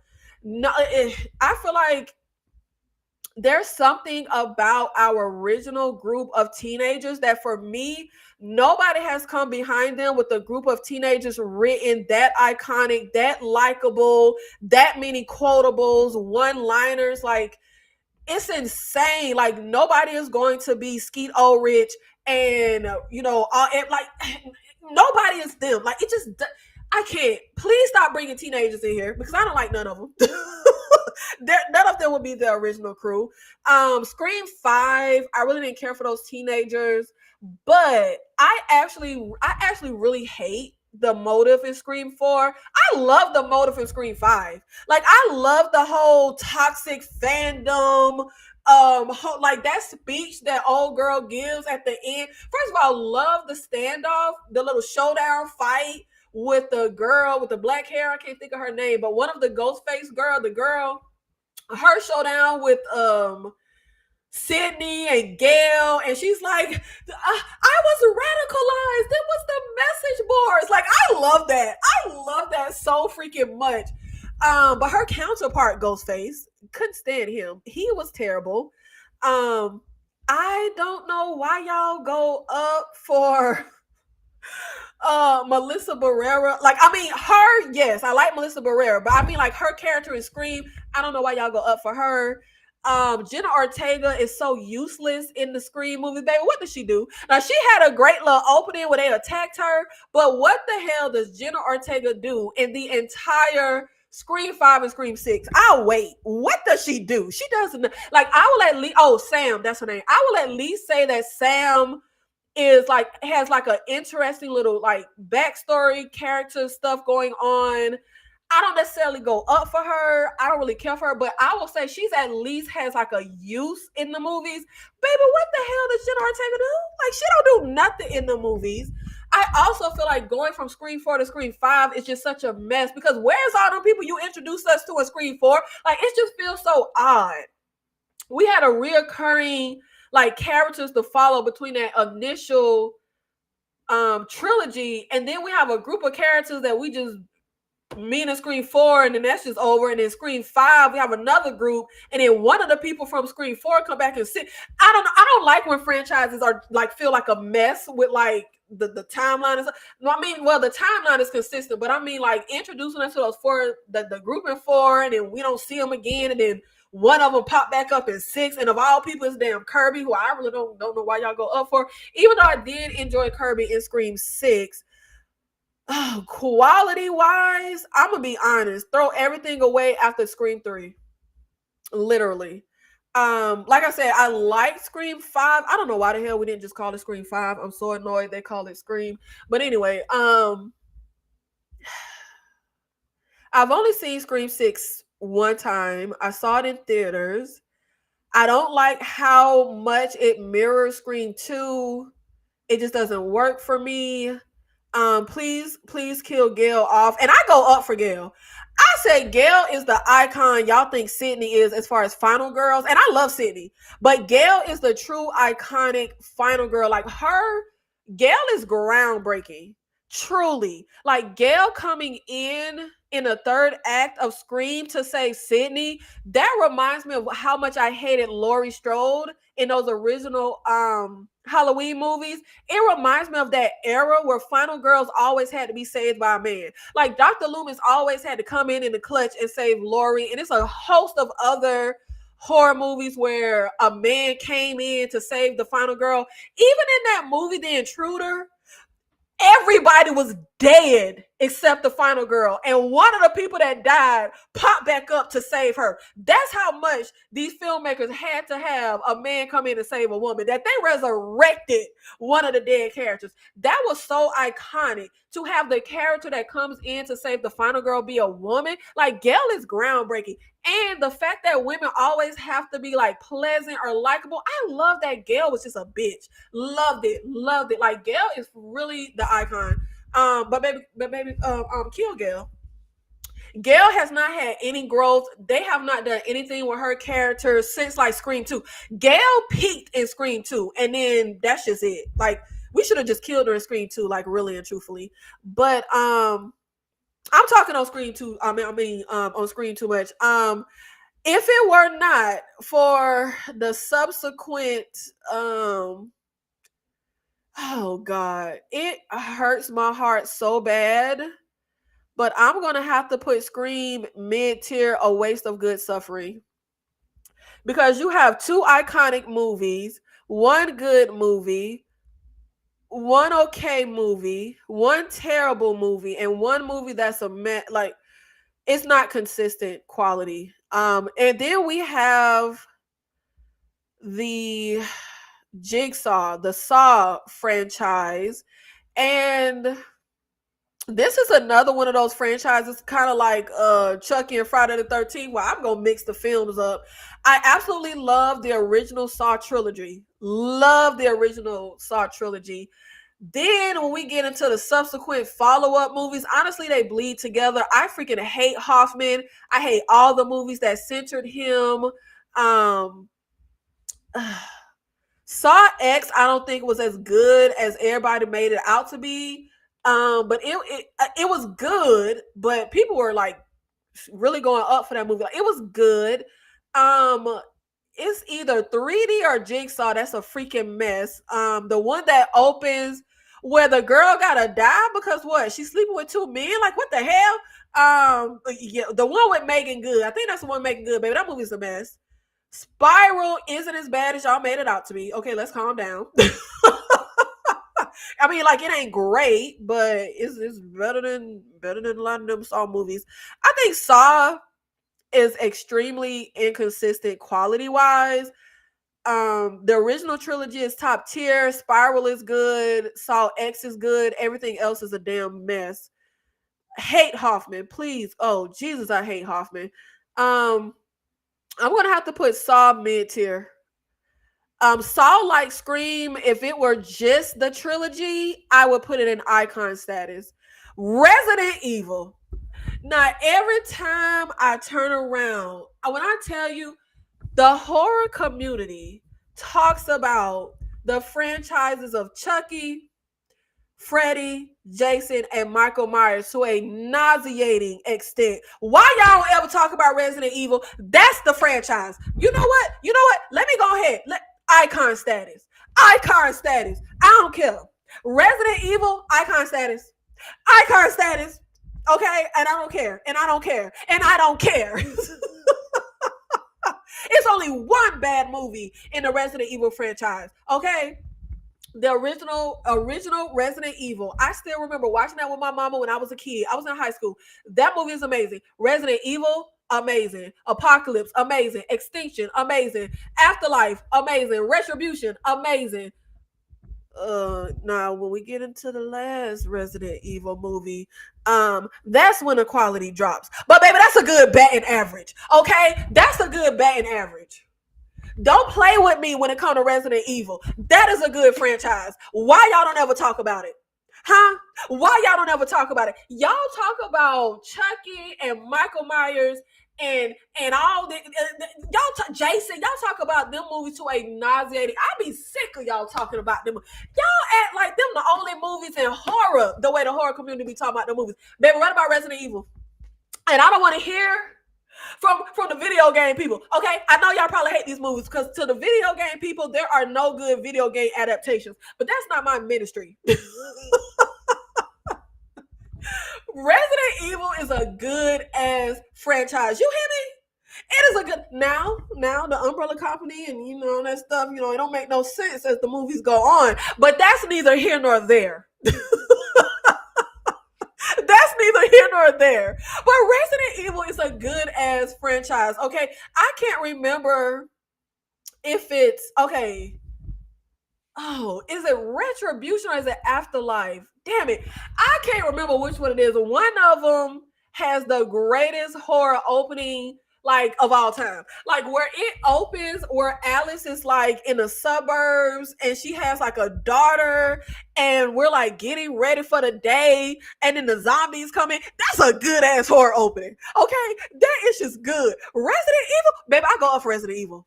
I go up for Resident Evil. Alice, when y'all be talking about the final girls, why y'all never talk about Alice? I don't care that she's pretty much not human as the movies go on. She's a final girl, and y'all don't ever talk about Alice. Why? I need y'all to put some respect on the Resident Evil franchise right now. Okay? Literally, put some respect on Alice and the Resident Evil. Babe, I love that franchise. I have always loved it. And this franchise, quality-wise, Resident Evil is better than Nightmare on Elm Street. Better than Friday the 13th, better than Halloween. If we're talking consistent, good quality movies, Resident Evil got them beat. Resident Evil got them beat. I don't care. Y'all need to start telling the truth. The horror community be lying. Y'all be lying because y'all need to start telling the truth. Halloween is an inconsistent ass franchise. Tell the truth. Tell the truth and shame the devil. Y'all know them franchises ain't consistently good quality, pushing out good quality sequels. But Resident Evil, baby, Resident Evil was coming out with bangers back to back. Literally, Resident Evil was coming out with bangers back to back. Back to back. Yeah, we're going to see all the residents, every movie, Thank you, Nessa. Thank you. Literally, this franchise was putting out bangers back to back, and they didn't slip up till they got to the end. Okay, once we got to the end, yeah.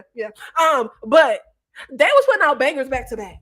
Literally, top tier quality, babies. They had a budget and they utilized it.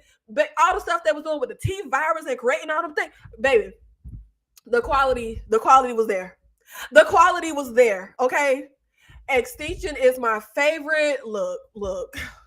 I love horror and love to see more Black folks Resident Evil is amazing all the way. Thank you. See, it's about time that we stand up and we testify about Resident Evil. It's about time we stand up and come out the shadows, because I'm so sick of y'all talking about them same 4 franchises in horror. Let's start having some real conversations and talk about the real franchises out here that's killing it, like Resident Evil. Like Resident Evil. Resident Evil is amazing all the way. I didn't like the last one, but overall it is wonderful. Yes, that last one is literally the only bad movie in the whole franchise. They were putting out banger after banger after banger. Apocalypse, Extinction, Afterlife, Retribution. Like, baby, they was coming back to back with hits.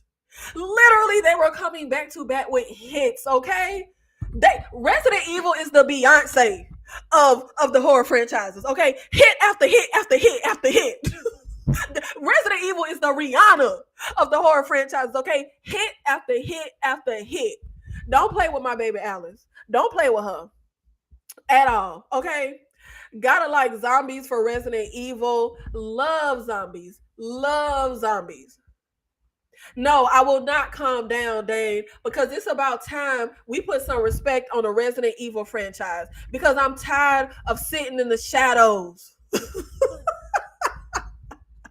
I'm tired of people in the horror community talking about the same franchises all day, every day. Put some respect on Resident Evil. Resident Evil 1, Resident Evil Extinction, and Resident Evil Retribution are my top favorites. See, it's about, thank you, Akeem. It's about time we show some love to Resident Evil, okay? It's about time we show some love to Resident Evil.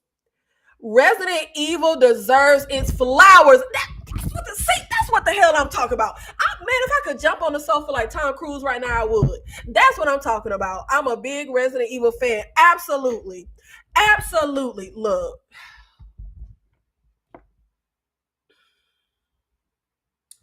It be hurting my soul. It be really hurting my soul that y'all not telling the kids about Resident Evil. Y'all not telling the new horror fans about Resident Evil. When y'all be out here,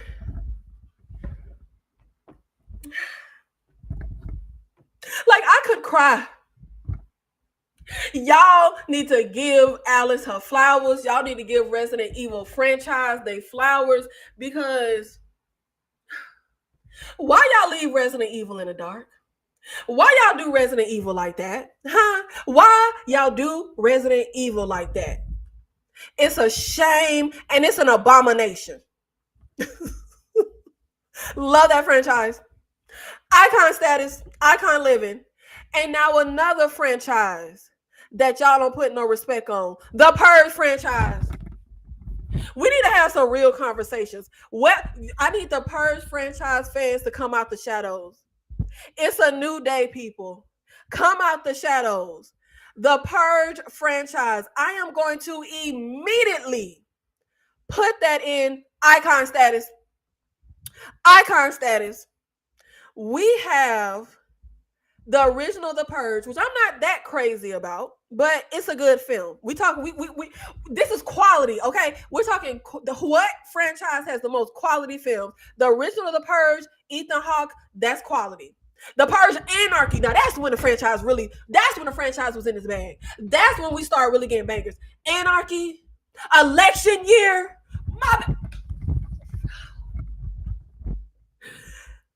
Election Year alone is better than anything the Friday the 13th franchise has ever did. The Purge Anarchy alone is better than anything the Halloween franchise has ever did. I need y'all to stand up and tell the truth and shame the devil. I need y'all to tell the truth and shame the devil. The Purge franchise, look, The Purge be killing it. The Purge be killing it, okay? I need y'all to stand up and tell the truth and shame the devil. Now, the first Purge is terrible. Not the Ethan Hawke Purge, but the first Purge, that movie is a mess. That movie is a mess. But the Forever Purge, yup. Put some respect on the Forever. Why I ain't hear nobody talking about the Forever Purge? The Forever Purge was good. Okay? So that is this is top quality. That's 4 out of 5 good films in this franchise. You only got one bad movie in the franchise, and that's the first Purge. They got one bad movie in the franchise. Why I never hear y'all talk about the Resident Evil franchise and the Purge franchise? All this hard work them Purge filmmakers is putting in, all the hard work the Resident Evil filmmakers been putting in, all the hard work that Alice been putting in, the hard work that Boris Kojo put in as the only black man to survive a Resident Evil movie, and y'all ain't giving them they flowers? I can't breathe. Y'all need to stand up and tell the truth. Resident Evil franchise is better than Friday the 13th franchise. And I need y'all to finally come out the shadows and tell the truth. I need y'all to finally come out the shadows and shame the devil and tell the truth. Don't let these horror gatekeepers scare y'all. Tell your truth, okay? I will sit down and rewatch the Resident Evil movies and the Purge movies before I ever sit down and watch Friday the 13th or Halloween or Child's Play. And Child's Play is a good franchise. We're not putting that with Friday the 13th. But I'm just saying, I'm going to choose Resident Evil and The Purge over Child's Play any day. I need y'all to not let these horror gatekeepers scare y'all. Tell the truth. Dane C, you're right. Mike Epps survived in the second Resident Evil, and then he died. Let's give the Resident Evil their respect. They had 2 black men as a final guy. But give them their motherfucking respect. Give them their motherfucking respect. What? Look. Give them their respect. Give them their... You know what? Anytime Black History come up, we need to be talking about Resident Evil.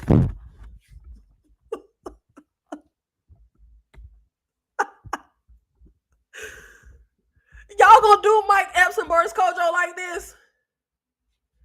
Look, I need y'all to tell the truth. The Purge got so much better after the first one. That's why I was like, but it's still a good film. But they started cooking after that. Oh, they started really cooking after that.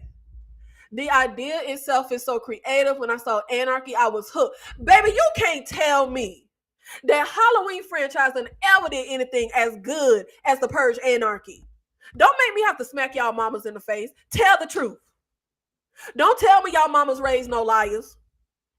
When the hell has the Jason filmmakers ever did anything as good as Anarchy?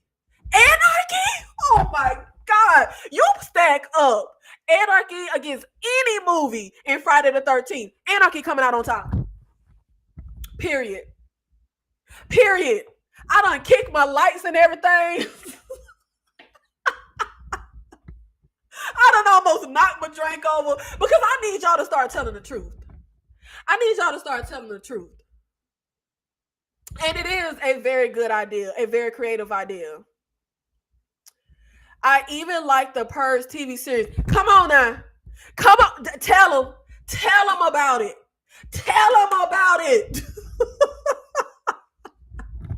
I need y'all to start telling the truth.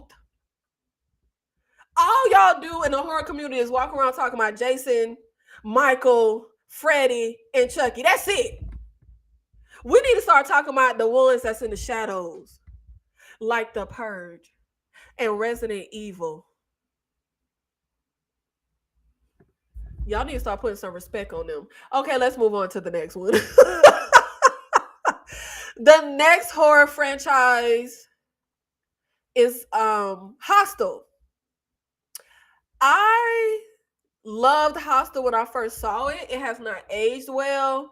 I don't like the first half of Hostel. I cannot stand watching just the most vile version of men. Like, I get so irked and annoyed by those guys in Hostel.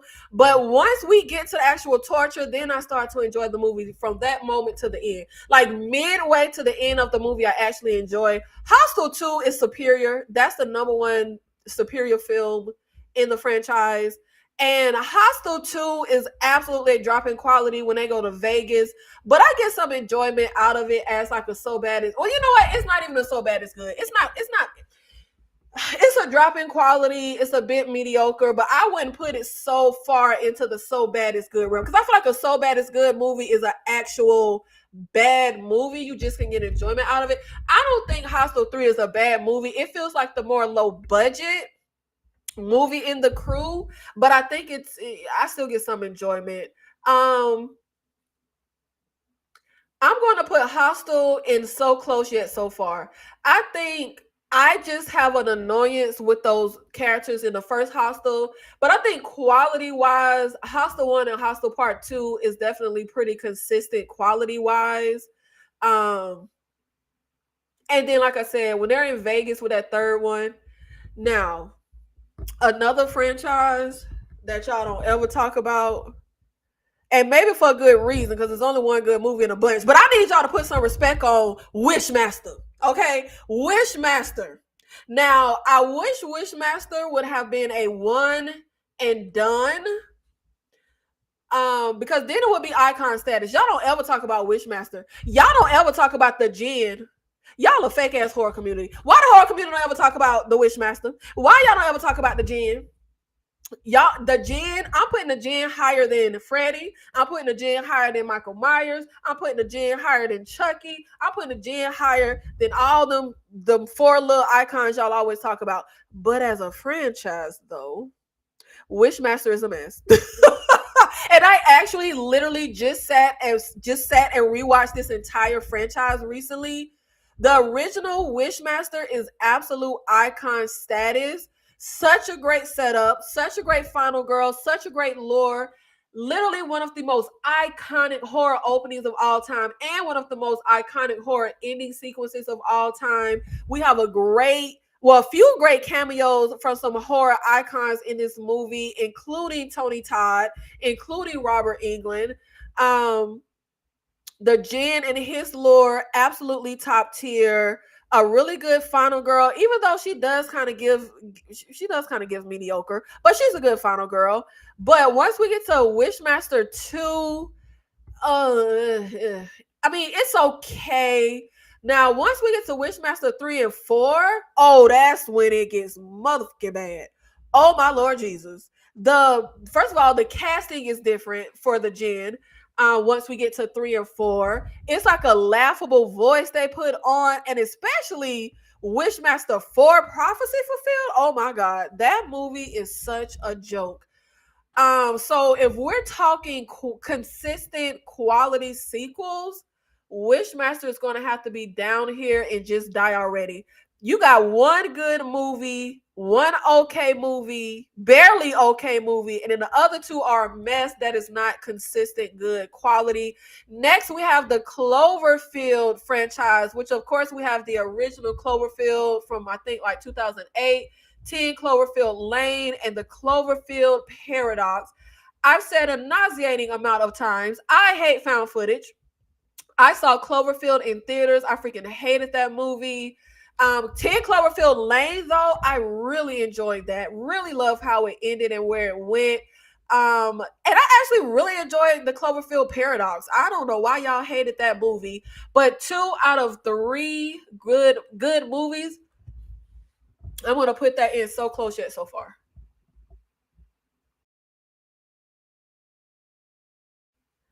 And our next franchise is Species.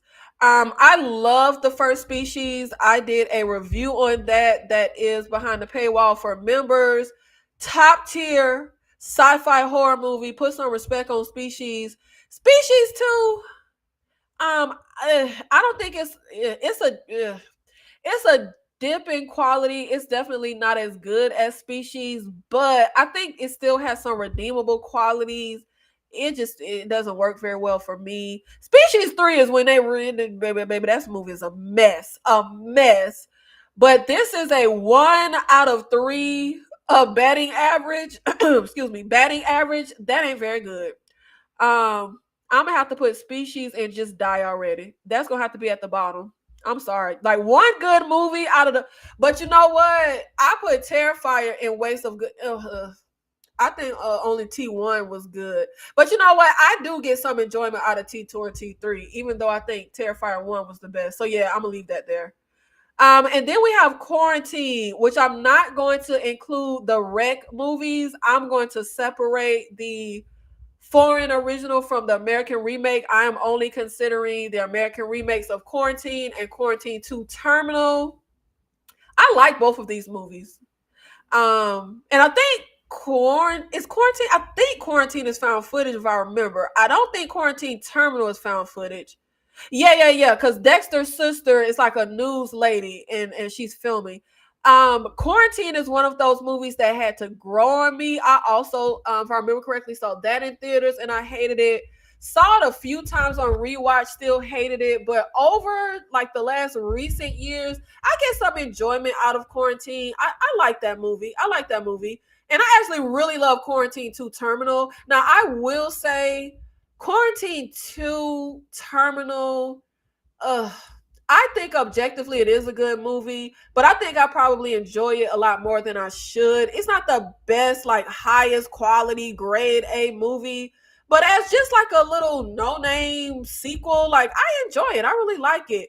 So I am going to put Quarantine up here in second tier because I think that's two good movies.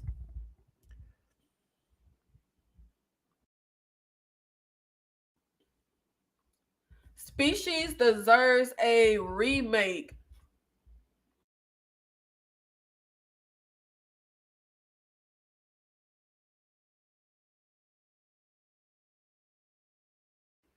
I will say I wish the studio hadn't interfered with Species, and I wish that old boy could have done all of the creative stuff he wanted to do because it would have elevated the movie, especially what he wanted to do for the third act.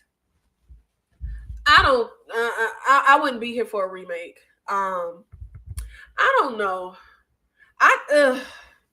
I think it may depend on the filmmaker because I feel like I also would have said the same thing before Evil Dead 2013 came out. I would have said I'm not here for a remake, but that ended up being my favorite of the franchise.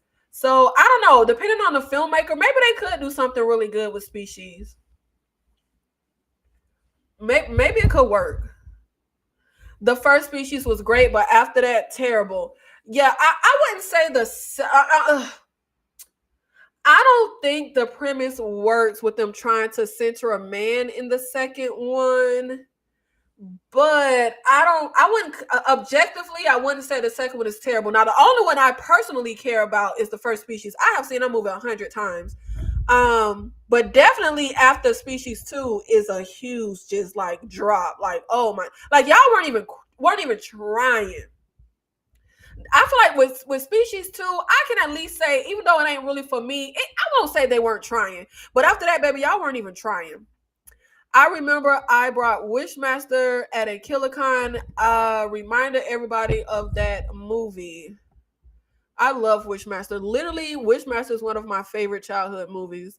Love Wishmaster. The guy that played the Jinn was so creepy and devishly into. Yes, that's why I'm like, I don't know when people be talking about the horror icons and the best horror villains. Why do they only talk about Jason, Michael, Fred, and Chuck? If y'all don't talk about the Jinn, I put the Jinn over all of them. I love the Jinn. The Jinn is amazing.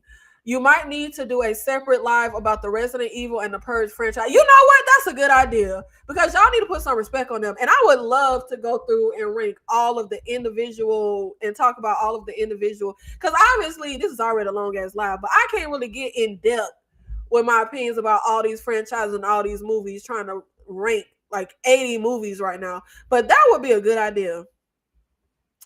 Wreck is in a respectable spot, even though it is found footage. Yeah, and Wreck would be different because that's the foreign. What is that? A Spanish movie? I can't remember, but that's a foreign one.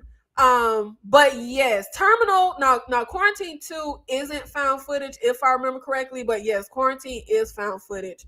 But yeah, I think those are two very good quality movies. I really like both of those. So yeah, not icon status.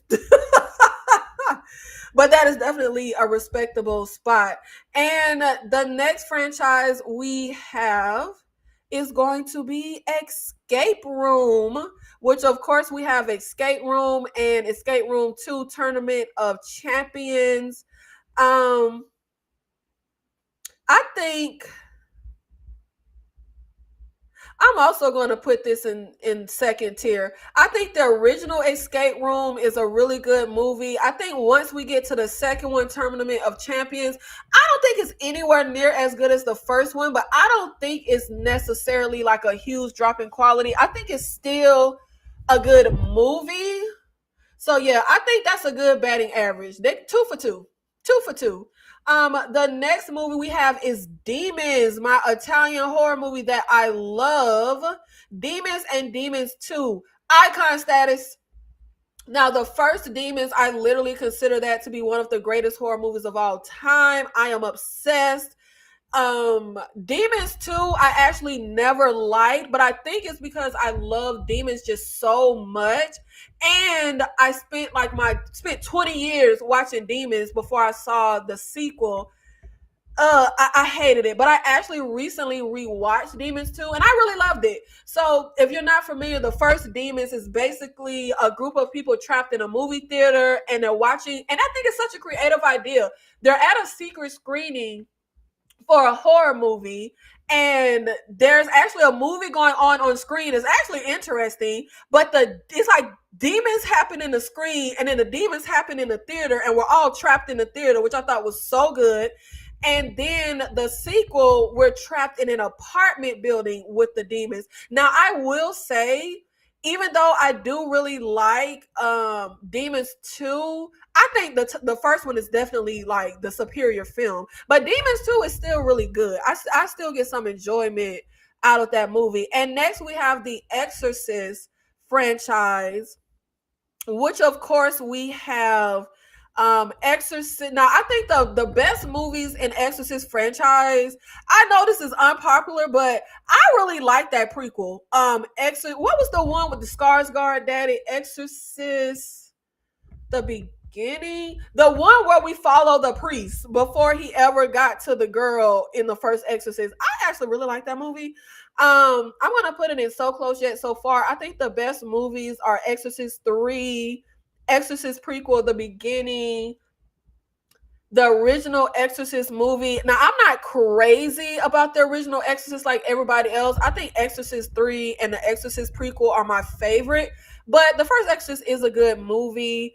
And that new Exorcist movie that y'all was trashing, I don't think it was not as bad as y'all made it out to be. Now, it wasn't good, but it was not as bad as y'all made it out to be. But I think overall, it is a pretty much consistent franchise. I think it's definitely has some misses, but I think it's more hits than miss. And next we have the Tremors franchise. Now the original Tremors, Tremors Aftershock, I think those are top tier. Everything else is a damn mess. The only one I haven't seen is the newest Tremors that I think came out like a few years ago, either like 21 or 2020. But really, the only good movies in the franchise is the first two. Those first two, if it was just the first two Tremors, that would be icon status. But this gonna hurt my heart. But when you only have two good movies out of like 6 or 7, that's low quality. That is not a good batting average. I'm gonna have to put that down and just die already. 2 out of 6, that is not a good average. And then we have the Descent, which of course we have Descent, and then we have Descent Part 2. I enjoy both of these movies. I think Descent Part 2 is definitely nowhere near as good as the first one. but I get enjoyment out of it. I still think it's good. I think one great movie, one good movie. You're pretty much 2 for 2. So I'm going to put it second tier. Because, yeah, I think that fits so close yet so far. Because the second one definitely isn't as superior as the first one. And then we have one of my favorite childhood franchises, Pumpkinhead. Child, when I tell you I love Pumpkinhead so freaking much, it is literally not even funny. It's like, yo. It is literally not even funny. Oh, but let me not be biased though, because some of them aren't very good. Okay, so the first Pumpkinhead, absolute classic status. Like, I don't care. I like the second Pumpkinhead. The quality drops. Look, this franchise is a mess. Let me be honest. Ugh. I get enjoyment out of it, but if I'm honest, the first Pumpkinhead is the absolute best. I'm gonna put Pumpkinhead in mid tier because yes, the quality drops. The sequels are not very good, but I get some kind of enjoyment out of them. Yes, Dane C. There is a Descent Part 2. It's good. Check it out. I like the original ending of The Descent. There shouldn't be a second one. Well, they made a second one, child. Tremors is such nostalgia for me. I love the first two Tremors. Oh my God. Yes, agreed. The Exorcist 3 was the best. Oh, after the original, I think it's, for me, I would say in order of best, Exorcist 3, and then that early 2000s Exorcist the beginning, and then the original Exorcist. That's the order I would put for the best Exorcist movies. Yeah. Yeah. that works for me. Yes, it's Exorcist the beginning. That's the prequel with the Skarsgård daddy. Never seen Demons, but let's guess what it's about. Watch Demons. It is, and I feel like people confuse it when I say Demons. I'm not talking about the movie Night of the Demons. That's a completely different movie. I'm talking about the movie Demons, the Italian horror movie from 1985. And then I think Demons Part 2 is the 1986. Paramount said F the escape room franchise, even though when I tell you what, like, what is the third one? Like, they set up stuff and just drop the whole franchise. Like, it irks me so bad that they did that. So our next movie is can I talk? Our next franchise is A Quiet Place. So we have 3 movies. I love A Quiet Place. I love A Quiet Place Part 2. That was another movie that I saw like 100 times the year it came out. I was obsessed with Quiet Place Part 2. I hated Quiet Place Part 3. Oh my Lord Jesus. Hated Quiet Place Part 3. But 2 out of 3. I really want to put this in icon status. Oh God. The first 2 movies good as hell. Oh. Damn it. If they wouldn't have came through with that third movie and just really ruined things, man. Like, literally just ruined things. Ugh. Do I want to put A Quiet Place in the top tier icon? Let me move on and let me think on Quiet, because these first 2 movies, man. Oh, I love Quiet Place Part 2. I think Quiet Place Part 2 might have surpassed the original. Okay, let me think. Let me think. Let me move on to the next one because I don't know if I'm gonna keep that in second tier. And the next franchise we have is Cube, another franchise that I don't know why I never hear anyone talk about Cube. It is so strange to me. Like this was a good franchise.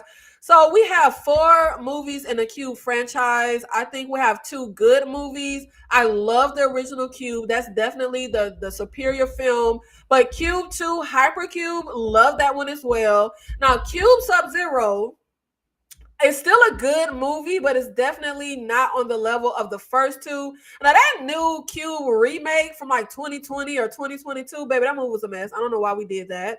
But that original Cube trilogy is top tier.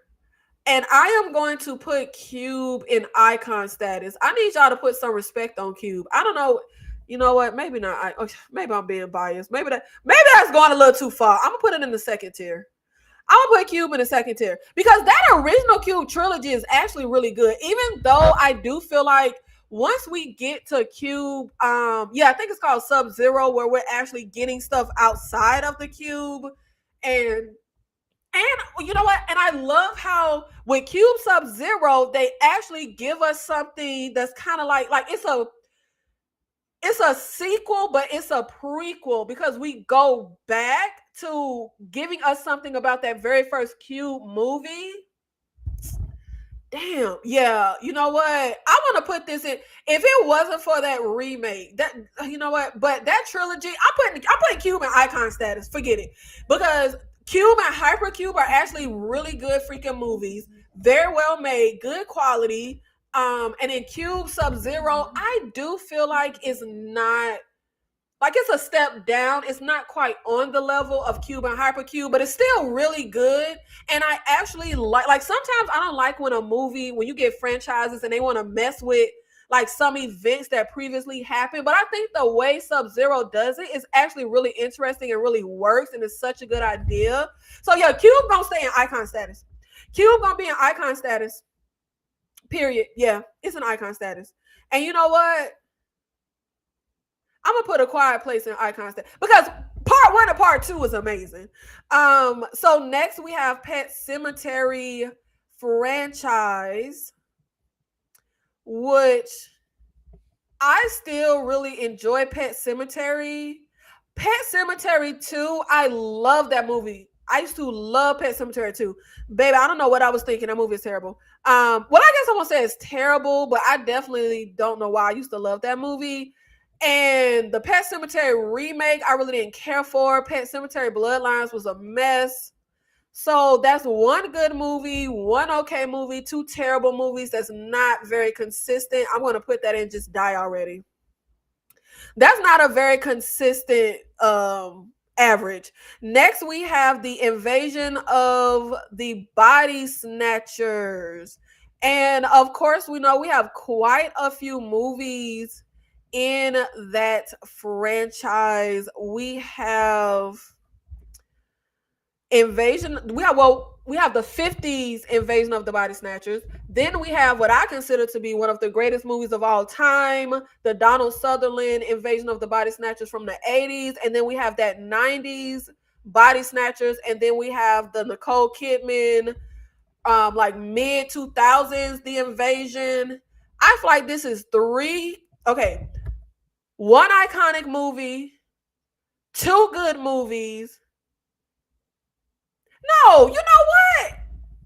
You know what? That 2000s. Okay, now I'm thinking because some of these movies I haven't seen in a while. That 2000s Invasion.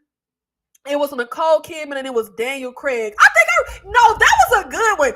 No, wait a minute. Yeah. We got an iconic movie and 3 good movies. Oh, this going in icon status. There isn't a bad movie in the bunch because that 2000s Invasion, that was actually good. And I don't know why y'all disrespect the 90s Body Snatcher. I love that movie. Yeah, that's icon status. Not one. All the movies in that franchise, quality. And now we have Feast. And We have 3 movies. This is a trilogy. Feast, mid 2000s, great movie. I have recommended that on this channel. Now, Feast 2, Sloppy Seconds. I actually used to like that movie. I don't know what I was thinking. That movie is a mess. Feast 3 is even, oh God, like the quality really dropped. So this is one good movie out of 3 that is not a very good average. So I'm gonna have to put you down in Just Die Already. And then we have Train to Busan and what was that second movie called? Peninsula. Train to Busan, icon. Peninsula, terrible. I don't know how the hell you go from Train to Busan to Peninsula, but baby, it was not working. I'm going to put this in a waste of good suffering. Yeah, I don't think it deserves to be absolute at the bottom, but not very consistent. And then we have Wolf Creek franchise, which we have Wolf Creek 2, and then we have Wolf Creek Legacy that's coming soon. So hopefully we'll get another. I told you, I love a good trilogy. Oh my God, I love a good horror trilogy. I really would prefer if franchises just trilogy, like just stop at 3. I don't know. It's something about a trilogy that I really love. Wolf Creek is good. Wolf Creek 2 is my favorite. I think that's the superior film. But 2 out of 2 good films, I'm gonna put that second tier. Yeah, second tier. The ideas in Hypercube were amazing. Absolutely. Cube is my ish. Abso-freaking-lutely. I never saw the newer Crime Place movie. I loved the first 2, so I decided to keep it that way. Yeah, don't waste your life. Don't waste your life. Now we have a movie that is not a very good franchise, but I wanted to add it because why y'all forget about J-Lo getting inside the mind of a killer? Why y'all be doing that? The Sale. Baby, we only go acknowledge the first Sale because after that, it's a mess. Like the second, I think it's only 2 movies. And the second one, I actually kind of like the second one, but it was definitely a terrible movie. It was definitely a mess. But it's one of those movies that I get enjoyment out of. And I haven't seen it in ages, but the second one was like a FBI. She was like an FBI agent, and she get into the mind of the killer and stuff like that. She was like psychic or something. Y'all, it was bad. But I wanted to add this because I never hear anybody talk about The Sale, and that is a top tier movie. But one good movie in your franchise isn't very good. I'm going to put that in mid tier. And now we have a franchise that was hard for me to figure out what are the movies in this franchise. The Living Dead franchise. The Living Dead franchise. I was so confused trying to figure out like what is what is the Living Dead franchise? But I think I might okay. What I am including in the Evil Dead franchise, the original 1968 Night of the Living Dead, Dawn of the Dead from the 70s, Day of the Dead from the 80s, Land of the Dead, I think that's the one with John Leguizamo in the mid 2000s, Diary of the Dead from the mid 2000s, Survival of the Dead, also Night of the Living Dead remake 1990, Dawn of the Dead remake, and if I'm not mistaken, also part of the Living Dead franchise, Return of the Living Dead, Return of the Living Dead Part 2, and I think there's a Part 3, Necropolis,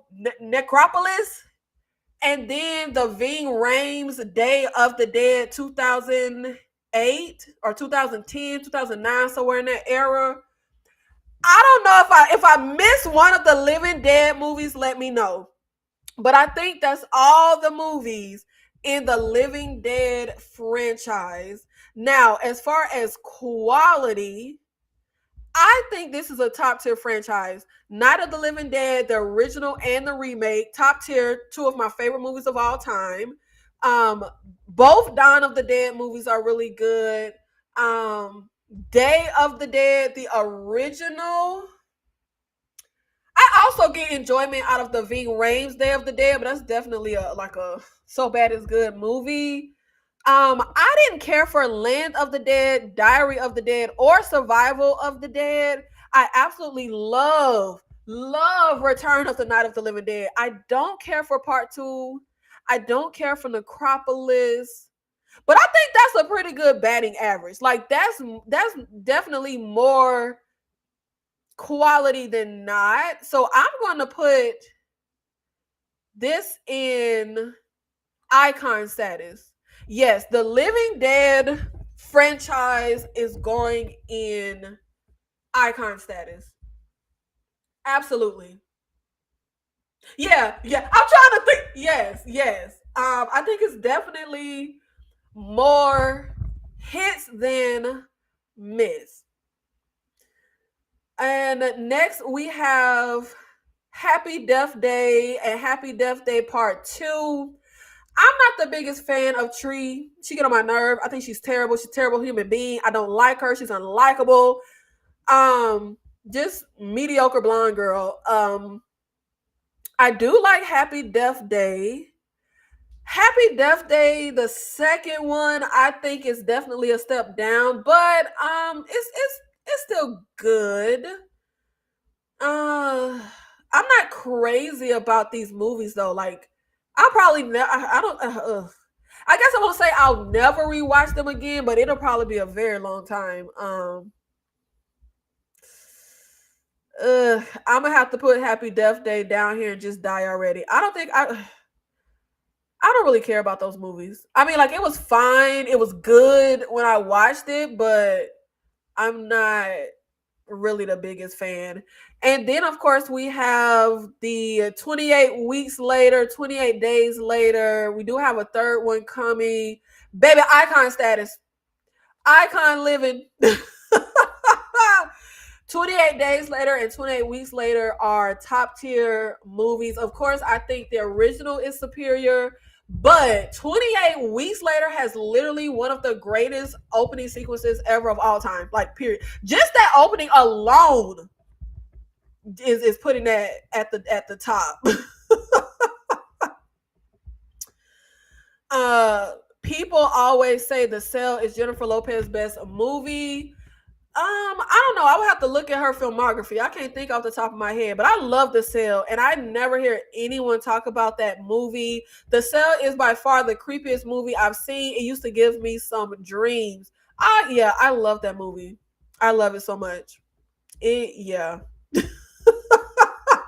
I am obsessed. You forgetting Dance of the Dead. I don't know if that, I do remember that movie. It's very shaky. It was a real low budget movie. I don't know if that's a part of the Living Dead franchise though. Like, I don't know if that's a part of this actual franchise. Like, I didn't include every movie that's like zombies or of the dead. Like, just the ones, but I don't know, maybe I'm wrong. But I don't think Dance of the Dead is actually a part of the Living Dead franchise. Now, another franchise right along with The Purge and Resident Evil that I need y'all to put some respect on, because I never hear anybody talk about it in the horror community, and I'm going to immediately put it in icon status. Underworld.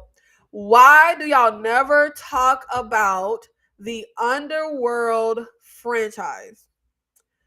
Icon status, absolutely off rip, like bar none. I don't understand. Why y'all don't talk about these movies? Why y'all don't talk about these franchises? So we only have one bad movie in the entire Underworld franchise. The original Underworld is a good movie. Evolution, Rise of the Lycans, Awakening. I think that original trilogy is my favorite, but Awakening is still good. Blood Wars, baby, that's when it get bad. Yeah, that's when it gets pretty bad. But only one bad movie in your franchise, that's pretty good. We stay pretty consistent with the quality.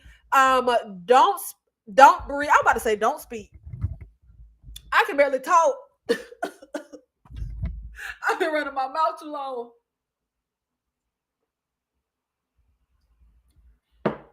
Okay, let me get through these last three franchises, child. Because running your mouth is a lot of work. My throat need rest. Underworld is one of my favorite vampire and werewolf movies. I like them all except Blood Wars. Yes. And I don't ever hear anyone in the horror community talk about them. But yes, Blood Wars was them. They put Theo James in the franchise and it just went to hell. But we have Don't Breathe and Don't Breathe 2. I think Don't Breathe is absolute top tier movie. Don't Breathe 2, I was not a fan of. And I also don't like them trying to flip it to like make him a hero. Like, I didn't like that at all. Like, he was essaying women. I don't care what you want to call it. That was essay. Like, you cannot put your inside somebody and inseminate them against their will and talk about, but I never touched her. No, that's essay. I don't know why the hell we tried to frame Don't Breathe 2 to have him be like a good guy and like raising this girl. But outside of that, I just didn't enjoy the movie. Like, it was fine. It's not like it was a bad movie. It wasn't terrible. I've only seen it one time. I probably will never see it again. But I think this is one good movie, one not so good movie. I'm gonna put this mid tier. I don't think it necessarily deserves to be at the bottom. And now we have See No Evil and See No Evil 2. I don't know why y'all never talk about See No Evil. Do y'all remember when WWE was making like horror movies? Do anybody else remember that? It was another WWE movie where like the people was on this island. Like, I think you were like convicts and you go on this island and you gotta like fight and be like the last one standing and you get your freedom. Was anybody else watching the WWE movies or was it just me? Was I the only person watching the WWE movies? But See No Evil and See No Evil 2. See No Evil is a real. I told y'all need to put some respect on the early 2000s, mid 2000s horror. See No Evil was actually a really good 2000s horror movie where you have these wayward kids that's going to like clean up this abandoned hotel, but unbeknownst to them, this crazy killer who was raised by like a religious zealot is living up in the hotel and he kills the kids one by one. And then See No Evil 2, yeah, it's a drop in quality. I look, it's okay. It's some look, it's it's a little enjoyment you could get out of See No Evil 2, but objectively is one good movie, one okay, maybe if you're generous enough movie. I'm gonna put it mid tier. Yeah, I'm gonna put it mid tier. And then another franchise that I don't know why the hell y'all never talk about, the Pitch Black franchise, the Riddick franchise. Pitch Black from 2000, one of the greatest movies of all time. Shut up. I don't care. I don't care. We have Pitch Black, Chronicles of Riddick, and then we have Riddick from like 2015. Pitch Black is amazing. Riddick is amazing. The Chronicles of Riddick, I'm not a fan of Chronicles of Riddick, but objectively, it's good. It's okay. It's definitely a step down from Pitch Black, but iconic movie, good movie, okay movie. I think that's a pretty good. Yeah, that's a pretty. I won't say consistent, but that's a pretty good average. I'm gonna put that in so close yet so far. So those are our franchises. We did it. And it only took 3 hours. Oh my God, almost 4 hours. That's why the hell I'm choking and croaking and can't breathe and can't barely swallow and my mouth dry. It's been almost 4 musket hours. Oh my God, Jesus. Oh my God, like I did not know it's been that long. God dang, it's been a long time. Baby, that is almost 4. See, I can't even hardly talk. I can't even hardly talk.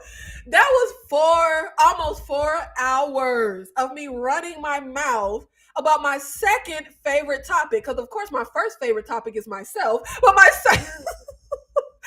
second favorite topic of horror. This was actually so fun and so exciting to talk about like horror franchises. And this was fun. First of all, I got the idea. Cody Leach did a tier list ranking horror franchises, and I said, "No, baby, what about this franchise and this franchise?" Because when I tell you the horror community be forgetting my favorite my favorite franchises. But I know I'm not the only one. Okay, so let's just spotlight the icon franchises. Texas Chainsaw Massacre. Now, that is the only franchise that was actually a surprise to me that I put an icon, because I feel like I don't really go up for that franchise. I put that in the same kind of category as, the four that the horror community always talks about. I just be feeling like, child. But when I really break down the actual movies in the TCM franchise, I actually like a ton of those movies. And I think they have more hits than miss. So we got TCM, we got Blade, we got The Thing, we got Alien, Hannibal, Orphan, Predator, Collector, Hills Have Eyes, Resident Evil, The Purge, Demons, Cube, Quiet Place, Invasion of the Body Snatchers, The Living Dead, 28, and Underworld. Those are my icon level franchises, bar none. Okay, look, those are my favorite franchises. Now, can y'all please stop talking about Michael, Fred, and Jason and Chucky all the time, and let's talk about Cube, Resident Evil, The Purge. And let me know if you would be interested in me doing I don't know maybe another tier list, a tier list of all of the movies. You know what? Yeah, let's do. Let me know if you would be interested in me doing a tier list of the Resident Evil franchise, each in all the individual movies, The Purge, Underworld, some of the ones in the icon status that has like a lot of movies. We could do a tier list ranking. Not this long, like maybe 2 hours of of those movies. Amy, thank you so much for the $10 super chat. Thank you. Maybe I could use this $10 and give me some throat lozenges. Because my voice, my throat. This was such a fun live. I love hearing everyone's opinions on these franchises. Thanks for all the hard work, Nikki. Thank you, Amy. I truly appreciate the super chat. And I'm seriously gonna give me some throat lozenges and some tea and some honey, because my voice is wrecked. Well, I guess it ain't too wrecked because I'm still yelling, but it's wrecked. Okay, let me calm down. Why am I still so energized? You know what? We done did this for 4 hours and I'm literally still energized. Like, I could still just keep talking about horror movies, but we are at the end. This was so fun. Thank you so much to everybody who came here with me live, everyone on the replay. I really appreciate it. I had so much freaking fun talking about these franchises and putting some truth out there. Okay, so I'm not even gonna go on another rant. Okay, I'm not gonna do it. My throat ain't right. But thank you so much. I truly appreciate it. And again, let me know if you are on the replay. Let me know in the comments if you would be interested in me doing a tier list ranking so I can talk about the movies in the Resident Evil franchise, the Purge franchise, the Underworld franchise, and any other franchise that has a ton of movies like they do that you would like me to include. I would have given Nikki a B+ for the live, but since she put Candyman at the bottom, I had to drop it to a C-. Well, I'm gonna give myself an A. Okay. I would love a Resident Evil and The Purge ranking. Okay. Good night, everyone. Have a good weekend. Thank you guys so much. I will see you in the next one. Thank you.